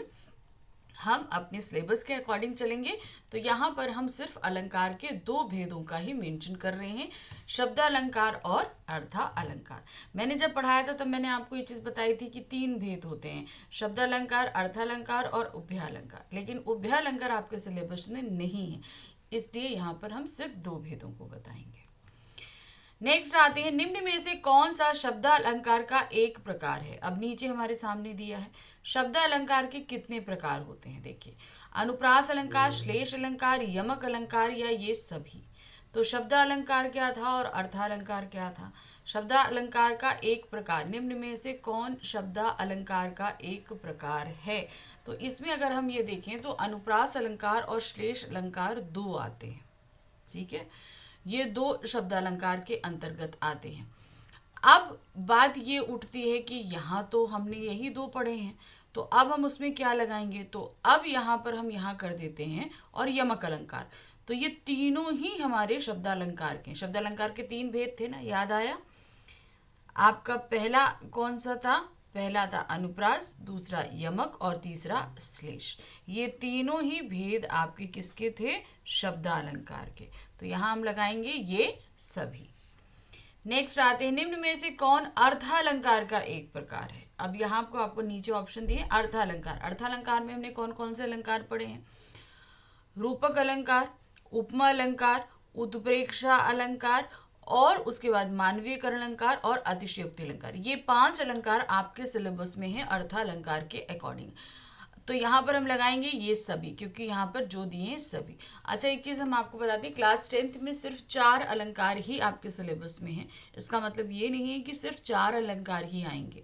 आपने क्लास 9th में बाकी के भी जो अलंकार पढ़े हैं वो भी आएंगे, यानी कि 5 आपके यहाँ पर अर्थालंकार के और 3 शब्दालंकार के। तो टोटल 8 अलंकार के भेद हैं जो आपसे इस क्लास 10th में पूछे जाएंगे। ये मत सोचिएगा कि हमारे पास तो 4 है, हम सिर्फ 4 पढ़ाएंगे, नहीं, उसके पहले के आपको 9th में पढ़ाए जा चुके हैं, इसलिए वो भी पूछे जाएंगे। जहां एक ही शब्द के अनेक अर्थ निकले वहां कौन सा अलंकार होता है। सिर्फ एक शब्द होगा और बहुत सारे उसके अर्थ होंगे। क्या होता है, एक अर्थ, एक शब्द के साथ 3 या 4, 2, 3, 4 कई सारे अर्थ चिपके होते हैं, तो वहां पर होता है आपका श्लेष अलंकार। उदाहरण याद है आपको, रहीमन पानी राखिए बिन पानी सब सून, पानी गए ना उबरे मोती मानस चून। तो पूरे पंक्ति में सिर्फ एक ये पंक्ति, पानी गए ना उबरे मोती मानस चून, सिर्फ इसी में अलंकार है आपका श्लेष अलंकार, क्योंकि यहाँ पानी 3 अर्थों में प्रयुक्त हुआ है। नेक्स्ट आते हैं, जहां उपमेय में उपमान की संभावना हो वहां कौन सा अलंकार होता है। अब उपमेय क्या होता है, जिसकी तुलना की जाती है, और उपमान क्या होता है, जिससे की जा रही है। ठीक है, जैसे हम यहाँ पर बोलेंगे हरिपद कोमल कमल से, ठीक है ना, हरिपद कोमल कमल से, तो यहाँ पर हरि के पैरों की तुलना किससे करी जा रही है, कोमल क्या कहते हैं, कमल के पत्ते से। तो किसकी तुलना हम कर रहे हैं, हरि के पद की, तो हरि के पैरों की। तो यहाँ पर हरि के पद क्या है, उपमेय है। किससे की जा रही है, कमल से, तो कमल क्या है, उपमान है ना, समझ गए ना। तो अब यहाँ इन्होंने हमसे पूछा, जहां उपमेय में उपमान की संभावना हो वहां पर कौन सा अलंकार होता है। अब इन्होंने यहाँ संभावना व्यक्त करने की बात करी है, ठीक है। तो यहाँ पर आपको जनहु मनहु वाले जो शब्द आते हैं, मानो संभावना व्यक्त करी जाती है, तो वहां पर होता है आपका उत्प्रेक्षा अलंकार। कौन सा होता है, उत्प्रेक्षा अलंकार। प्रश्न संख्या 7 होती है, किसी की प्रशंसा में लोक सीमा का उल्लंघन किस अलंकार में होता है। लोक सीमा का तात्पर्य क्या है, मतलब हम किसी की बड़ाई कर रहे हैं और जो चीजें पॉसिबल नहीं हैं, जो एक्चुअली में हो ही नहीं सकती, हम उसके बियॉन्ड चले जाते हैं, तो वो कहाँ पर होता है आपका अतिशयोक्ति अलंकार में। तो सही क्या है, किसी की प्रशंसा में लोक सीमा का उल्लंघन अतिशयोक्ति अलंकार में होता है। प्रश्न संख्या 8 है, जड़ वस्तुओं अथवा प्रकृति पर मानवीय चेष्टाओं का आरोप किस अलंकार में किया जाता है। अब जड़ वस्तुएं क्या होती हैं, जो निर्जीव होती हैं, उन्हें हम जड़ कहते हैं, और जिनके अंदर चेतना अर्थात जान होती है, जो श्वास लेते हैं, वो सभी क्या कहलाते हैं, चेतन। तो यहाँ किया जड़ वस्तुओं अर्थात निर्जीव अथवा प्राकृति, प्रकृति हमारी निर्जीव, पर मानवीय चेष्टाओं यानी कि मानव जो चीजें रिएक्ट करती हैं उसकी संभावना व्यक्त की जाती है, तो वहां पर कौन सा अलंकार होता है, मानवीयकरण अलंकार। कौन सा अलंकार होता है, मानवीयकरण अलंकार, क्योंकि यहाँ हमेशा हम निर्जीव वस्तुओं के लक्षण किसमें बताते हैं, मानवीय लक्षणों के साथ कंपेयर कर देते हैं। पानी टपके कच्चे सकोरे वर्थ प्रयास हो रहे मेरे, पंक्ति में कौन सा अलंकार है। अब यहाँ पर देखिए, ध्यान से देखिएगा, पानी टपके कच्चे सकोरे वर्थ प्रयास हो रहे मेरे, तो यहाँ कच्चे सकोरे, ठीक है, कच्चे सकोरे से यहाँ तात्पर्य तो एक लिटरली जो चीज लिखी गई है वही अर्थ है, अर्थात यहाँ पर जो कच्चा दिया होता है उससे तात्पर्य है। और इसी के साथ दूसरा अर्थ जो चिपका हुआ है वो है कवयित्री के जीवन का, ठीक है, यहाँ पर जीवन का बताया जा रहा है कि उनका जीवन जो है वो कच्चे सकोरे के समान हो गया है। जिस तरीके से कच्चे सकोरे से, कच्चे दिए से जो है पानी रिस रिस के बह जाता है, उसी तरीके से जो लेखिका का जीवन है उसमें से उसकी श्वासें भी धीरे धीरे रस के जा रही हैं, और वो ईश्वर को पाने के जितने प्रयास कर रही हैं वो सभी व्यर्थ जा रहे हैं। तो यहाँ पर कौन सा अलंकार हुआ आपका, जो है एक के साथ 2 अर्थ चिपके हैं, इसलिए यहाँ पर होगा श्लेष अलंकार। नेक्स्ट है, राणा ने सोचा इस पार तब तक चेतक था उस पार, किस अलंकार का उदाहरण है। अब देखिए यहाँ पर राणा अर्थात महाराणा प्रताप, महाराणा प्रताप जो है वो अपने चेतक से जा रहे थे, रास्ते में बहुत बड़ी नदी पड़ी, अब वो सोचे कि चेतक कैसे पार होगा, ये चीज वो सोच ही रहे थे, तब तक चेतक नदी के उस पार पहुंच चुका था। तो यहाँ पर क्या बताया गया कि राणा की सोच से कहीं ज्यादा तेज चेतक चल रहा है, जो कि पॉसिबल नहीं है ना, सोच से तेज घोड़ा थोड़ी ना चल सकता है, तो ये चीज पॉसिबल नहीं है। यहाँ पर चेतक की प्रशंसा करते करते लोक सीमाओं का उल्लंघन कर दिया गया है, इसलिए यहाँ पर कौन सा अलंकार होगा, अतिशयोक्ति अलंकार होगा। नेक्स्ट है, सोहत ओढ़े पीत पटु श्याम सलोने गात, मानव नील मणि शैल पर आपत पर्यो प्रताप। उपरोक्त काव्य पंक्ति में कौन सा अलंकार है? अब अलंकार ढूंढने के लिए पहले हमें अर्थ में जाना पड़ेगा ना। तो क्या बोल रहे हैं? सोहत ओढ़े पीठ पटु श्याम सलोने गात। तो अब यहाँ पर क्या करें, अर्थात श्याम जी अर्थात जो श्री कृष्ण जी हैं, उन्होंने सांवले शरीर पर पीतांबर वस्त्रों को धारण किया हुआ है ना। सलोने गात का मतलब क्या है? श्यावले शरीर पर उन्होंने क्या किया है? दो पीतांबर वस्त्रों को धारण किया है। मानो ऐसा लग रहा है, यहाँ पर मनो लिखा है ना, मानो ऐसा लग रहा है नीलमणि शैल पर। नीलमणि शैल जो है वो थोड़ा डार्क कलर का पर्वत होता है, जैसे लग रहा है नीलमणि पर्वत पर सुबह सुबह सूर्य की किरणों का प्रताप पड़ रहा हो। तो यहाँ पर क्या करी गई है?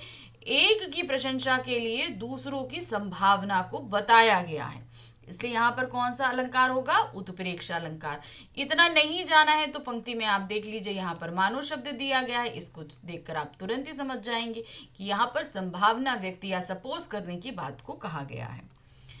नेक्स्ट आते हैं, भूप सहस दस एक ही बारा, लगे उठावन टरत नटारा। पंक्ति में कौन सा अलंकार है? अब यहाँ पर क्या कह रहे हैं, देखिए, भूप सहस दस एक ही बारा, लगे उठावन टरट नटारा। यानी कि जो क्या कहते हैं, बहुत सारे जो राजा हैं उन सभी ने मिलकर शिव जी के धनुष को उठाने की कोशिश करी। करीबन कितने? 10,000 है ना, 10 एक ही 12 यानी कि 10,000 करीबन राजा थे। भूप सहस 10 यानी कि 10,000 जो राजा थे उन्होंने मिलकर शिव धनुष को उठाने की कोशिश करी। लगे उठावत टरत नटारा यानी कि उठाने की इतनी कोशिश करी मगर वो जरा सा हिल भी ना सका। तो पंक्ति में कौन सा अलंकार है? ये कौन सी शिव धनुष की बात है जिसे राम जी ने सीता स्वयंवर में जो है तोड़ दिया था प्रत्यंजय चढ़ाने के उसमें। तो यहाँ पर उसी शिव धनुष की बात हो रही है। तो यहाँ पर 10,000 राजा मिलकर एक धनुष को कैसे उठा सकते हैं? पॉसिबल ही नहीं है। आप बताइए ये चीज कहें तो यहाँ पर जो है वो धनुष की प्रशंसा करते करते बहुत ही ज्यादा बढ़ा चढ़ाकर बात को कहा गया है, इसलिए यहाँ पर होगा अतिशयोक्ति अलंकार। नेक्स्ट आते हैं, फूल हंसे कलियां मुस्काई। अलंकार क्या है? अब देखिए, फूल क्या है? प्रकृति है, जड़ है, इसमें जान नहीं होती। कलियां भी क्या है? जड़ है, इनमें जान नहीं होती और ये प्रकृति से संबंधित है। अब इनको क्या, इनकी जो लक्षण बताए जा रहे हैं, क्या? हंसना और मुस्कुराना। हंसना मुस्कुराना किसके द्वारा संपन्न होता है? मनुष्यों के द्वारा संपन्न होता है, इसलिए यहां पर क्या होगा आपका? मानवीकरण अलंकार, क्योंकि यहां पर जड़ में चेतन की संभावना को व्यक्त किया जा रहा है। प्रश्न संख्या 14 है, नव जीवन दो घन श्याम हमें में कौन सा अलंकार है? नव जीवन दो घन श्याम। अब यहां पर क्या कह रहे हैं? देखिए, यहां पर जो है, पहले इस पंक्ति का मतलब समझिए कि हमको नया जीवन दो घन श्याम। ठीक है, हमें नया जीवन दो घनश्याम। तो यहाँ घनश्याम के साथ दो अर्थ चिपके हैं। पहला अर्थ तो यहाँ पर है खुद श्री कृष्ण जी, श्री कृष्ण प्रभु हैं, तो उनसे हम नए जीवन की गुहार कर रहे हैं कि आप हमें नया जीवन दे दीजिए। दूसरा जो घनश्याम है वो क्या है? वर्षा ऋतु में आने वाले काले बादल। जब हम ग्रीष्म ऋतु में बहुत ज्यादा गर्मी से परेशान हो चुके होते हैं, तब हम काले बादलों के छाने के इंतजार में रहते हैं और कितनी मनोकामनाएं करते हैं कि बस किसी तरीके से काले बादल बरस जाएं। यही करते हैं ना। तब उनसे हम बोलते हैं किसी तरीके से आप काले बादल छाएं और हमें नया जीवन प्राप्त हो, इस गर्मी से मुक्ति मिले। तो यहाँ पर घनश्याम के साथ कितने? दो अर्थ चिपके हैं, इसलिए यहाँ पर कौन सा अलंकार होगा आपका? श्लेष अलंकार। ठीक, नेक्स्ट आते हैं, कैकहि कारण रोवे बाला, जनहु टूटे मोतहि की माला में कौन सा अलंकार है? तो यहाँ तो पहले हम पंक्ति जब पढ़ रहे हैं, कैकहि कारण रोवे माला, यानी कि कई मतलब कितने कितने कारणों से जो है वो बाला अर्थात लड़कियां रो रही हैं। जनहु, जनहु मतलब जानो टूट ही मोती की माला, जैसे लग रहा है मोती की माला टूट गई है, यानी कि उनको इतने आंसू निकल रहे हैं और उनके आंसू जो है वो मोती के समान प्रतीत हो रहे हैं। तो यहाँ पर कई कारण रोवे वाला, यानी कि उनके आंसू जो हैं वो कैसे प्रतीत हो रहे हैं, मोतियों की माला के समान प्रतीत हो रहे हैं। तो इसलिए यहाँ पर आप देख रहे हैं जनु शब्द है और यहाँ पर संभावना व्यक्त करी जा रही है। मान लो ऐसा लग रहा है जैसे मोती की माला टूट गई हो, तो इसलिए यहाँ पर होगा उत्प्रेक्षा अलंकार। यहाँ पर एक अलंकार और भी है, यहाँ कई कई कारण में देखिए अनुप्रास अलंकार है, का और का वर्ण की आवृत्ति के कारण। और सिर्फ अगर हम कई शब्द लेंगे तो यहाँ पर पुनरुक्ति प्रकाश अलंकार है। तो आपने देखा ना, यहाँ एक साथ पंक्ति में कई अलंकार हैं। अब अगर आपसे हम ये बोलें कि अगर मान लीजिए यहाँ पर पुनरुक्ति प्रकाश अलंकार ऑप्शन भी दिया होता, अनुप्रास अलंकार भी दिया होता, उत्प्रेक्षा भी दिया होता और यमक दिया होता, तब आप किस पर मार्क करते?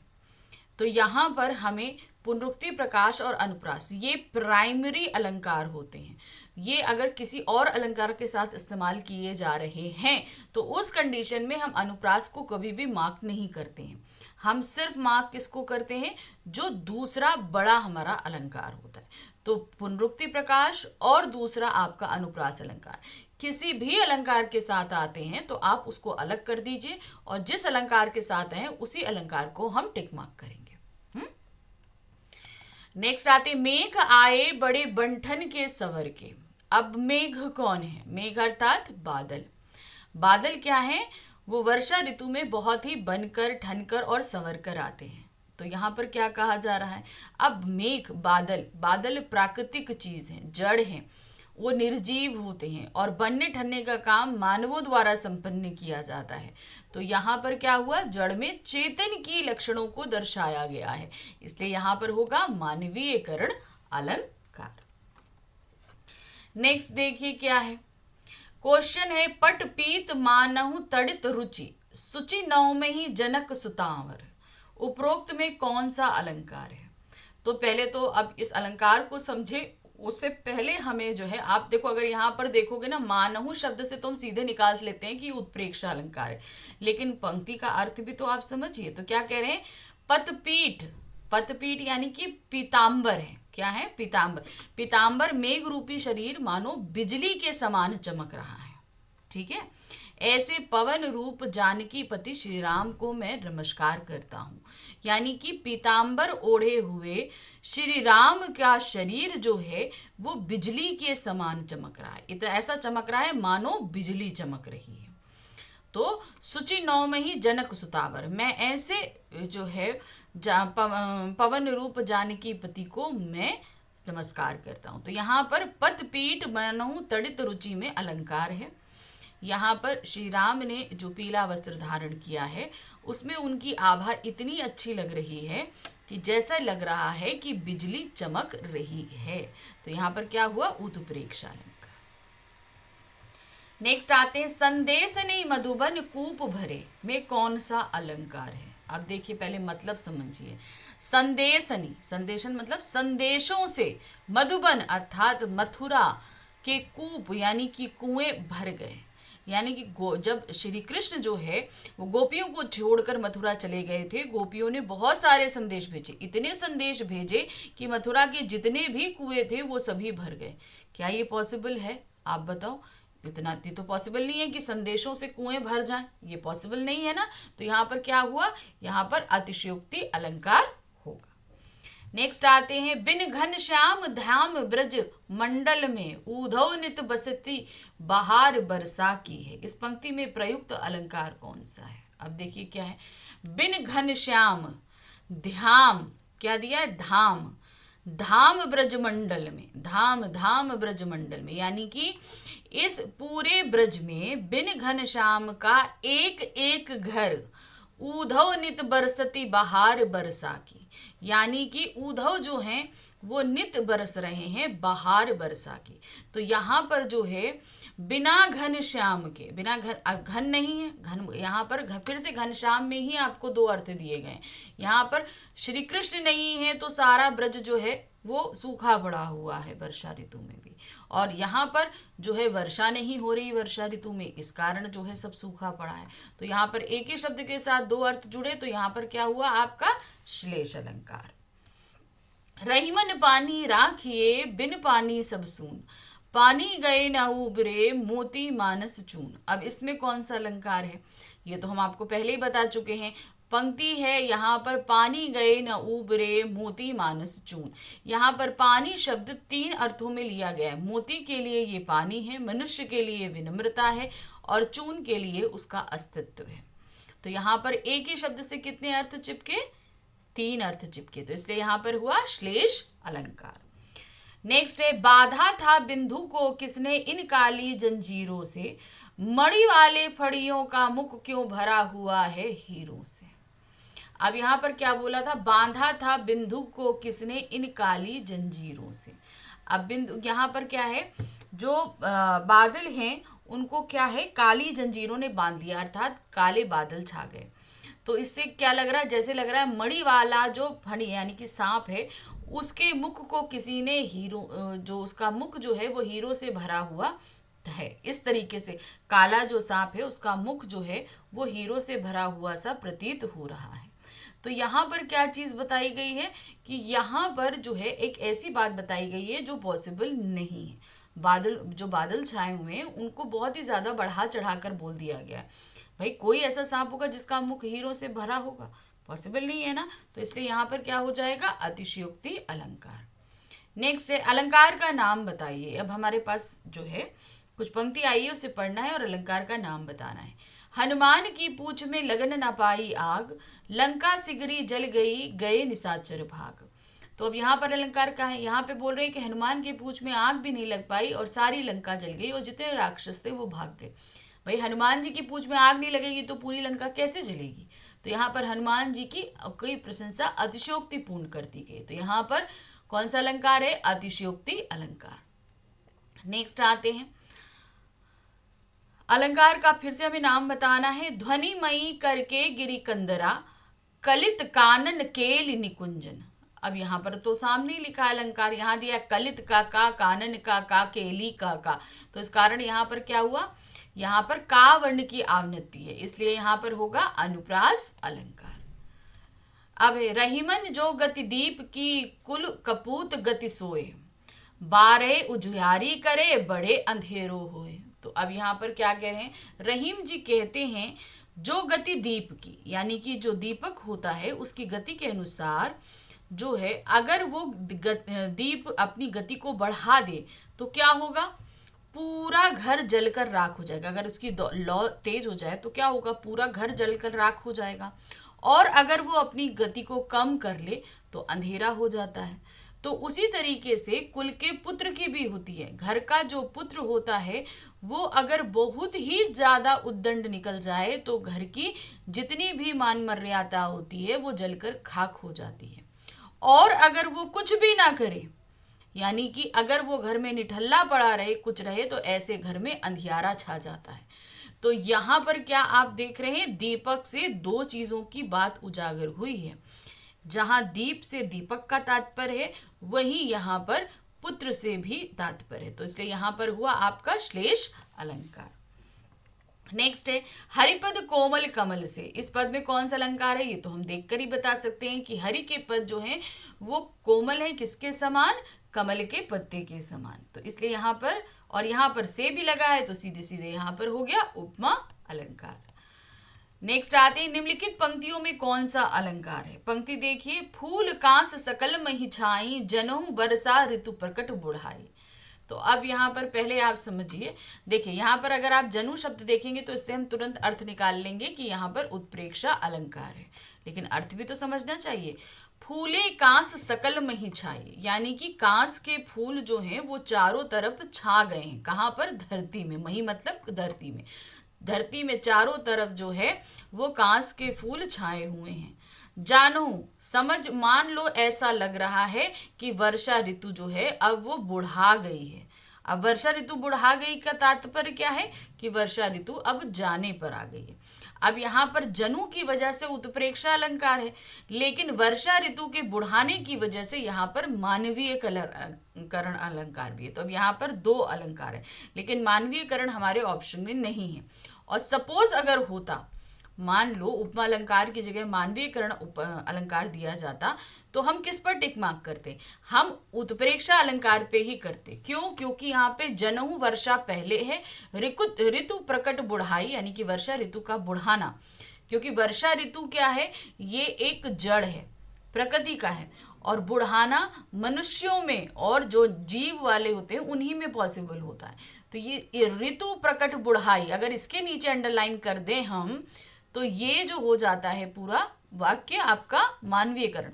लेकिन जनु शब्द पहले आने के कारण हम इसको उत्प्रेक्षा अलंकार के अंतर्गत लेकर आएंगे। नेक्स्ट क्वेश्चन है, मैया मैं तो चंद्र खिलौना ले हूं। पंक्ति में कौन सा अलंकार है? अब देखिए यहाँ पर मैया मैं तो चंद्र खिलौना ले हूं। तो अब यहाँ पर क्या है, राम जी जो हैं वो जिद पे आ गए हैं कि उन्हें चांद जो है वो खिलौने के रूप में चाहिए। तो यहाँ चंद्र और खिलौना इन दोनों के बीच में अलंकार है। चांद को ही खिलौना बता दिया गया है और इन दोनों के बीच की भिन्नता को मिटा दिया गया है, एक कर दिया गया। चंद्र को खिलौना ही, चंद्रमा को खिलौने के समान ना बताकर उसे चंद्रमा को ही खिलौना बता दिया है। इसलिए यहाँ पर क्या होगा, रूपक अलंकार। कौन सा अलंकार? रूपक। क्योंकि रूपक अलंकार में हम समानता बताते बताते उन दोनों विशेषण और विशेष को एकदम, यानी उपमेय और उपमान को हम एकदम पास में ले आते हैं, उनके बीच की सारी भिन्नताओं को खत्म कर देते हैं। तो वहां पर आपका क्या हो जाता है, रूपक अलंकार। नेक्स्ट क्वेश्चन है, इनमें से कौन सा विकल्प शब्दालंकार का भेद नहीं है? अब आपको बताना है शब्दालंकार। शब्दालंकार कौन से हैं आपके? पहले वाले आपका है अनुप्रास, दूसरा यमक और तीसरा है श्लेष। ये नहीं है, ठीक है। तो इसमें आपको बताना है शब्दालंकार का भेद नहीं है, यमक, श्लेष, रूपक या अनुप्रास। तो रूपक जो है वो किसका? अर्थालंकार का भेद है, शब्दालंकार का भेद नहीं है। निम्न में से कौन सी पंक्ति अनुप्रास अलंकार का उदाहरण है? अब हमारे सामने 4 पंक्तियां दी गई, 4 पंक्तियों को पढ़ना है और बताना है कौन सा आपका अनुप्रास अलंकार का उदाहरण है। पहला है देखी फूल सी बच्ची। अब यहाँ फूल सी के चक्कर में यहाँ पे कौन सा अलंकार है आपका? उपमा अलंकार है। तो ये ऑप्शन हम कट कर देते हैं। नेक्स्ट आते हैं, नव जीवन दो घनश्याम हमें। अब यहाँ घनश्याम के साथ 2 अर्थ जुड़े हैं, इसलिए यहाँ पर श्लेष अलंकार है, इसको भी हटा दीजिए। चरण कमल बंदो हरिराई। अब यहाँ पर क्या है, चरण कमल, इन दोनों में रूपक अलंकार है, इसलिए यहाँ को इसको भी हटा देते हैं। तरिन तनुजा तट तमाल तरुवर बहुछाए। तो यहाँ तरिन का त, तनुजा का ता, तट का ता, तमाल का ता और तरुवर का ता, यहाँ पर ता वर्ण की आवृत्ति के कारण यहाँ पर अनुप्रास अलंकार होता है। नेक्स्ट आते हैं, खिली हुई हवा आई फिरकी से आई चली गई। पंक्ति में अलंकार कौन सा है? अब इस पंक्ति में कौन सा अलंकार है? देखिए क्या है, खिली हुई हवा आई फिरकी से आई चली गई। अब देखिए क्या है, हवा आई और फिरकी के समान घूमी और चली गई, ठीक है। तो यहाँ पर हवा जो है उसकी तुलना किससे? फिरकी से की जा रही है और यहाँ पर सी शब्द लगा है, तो सीधे यहाँ पर कौन सा हो गया? उपमा अलंकार।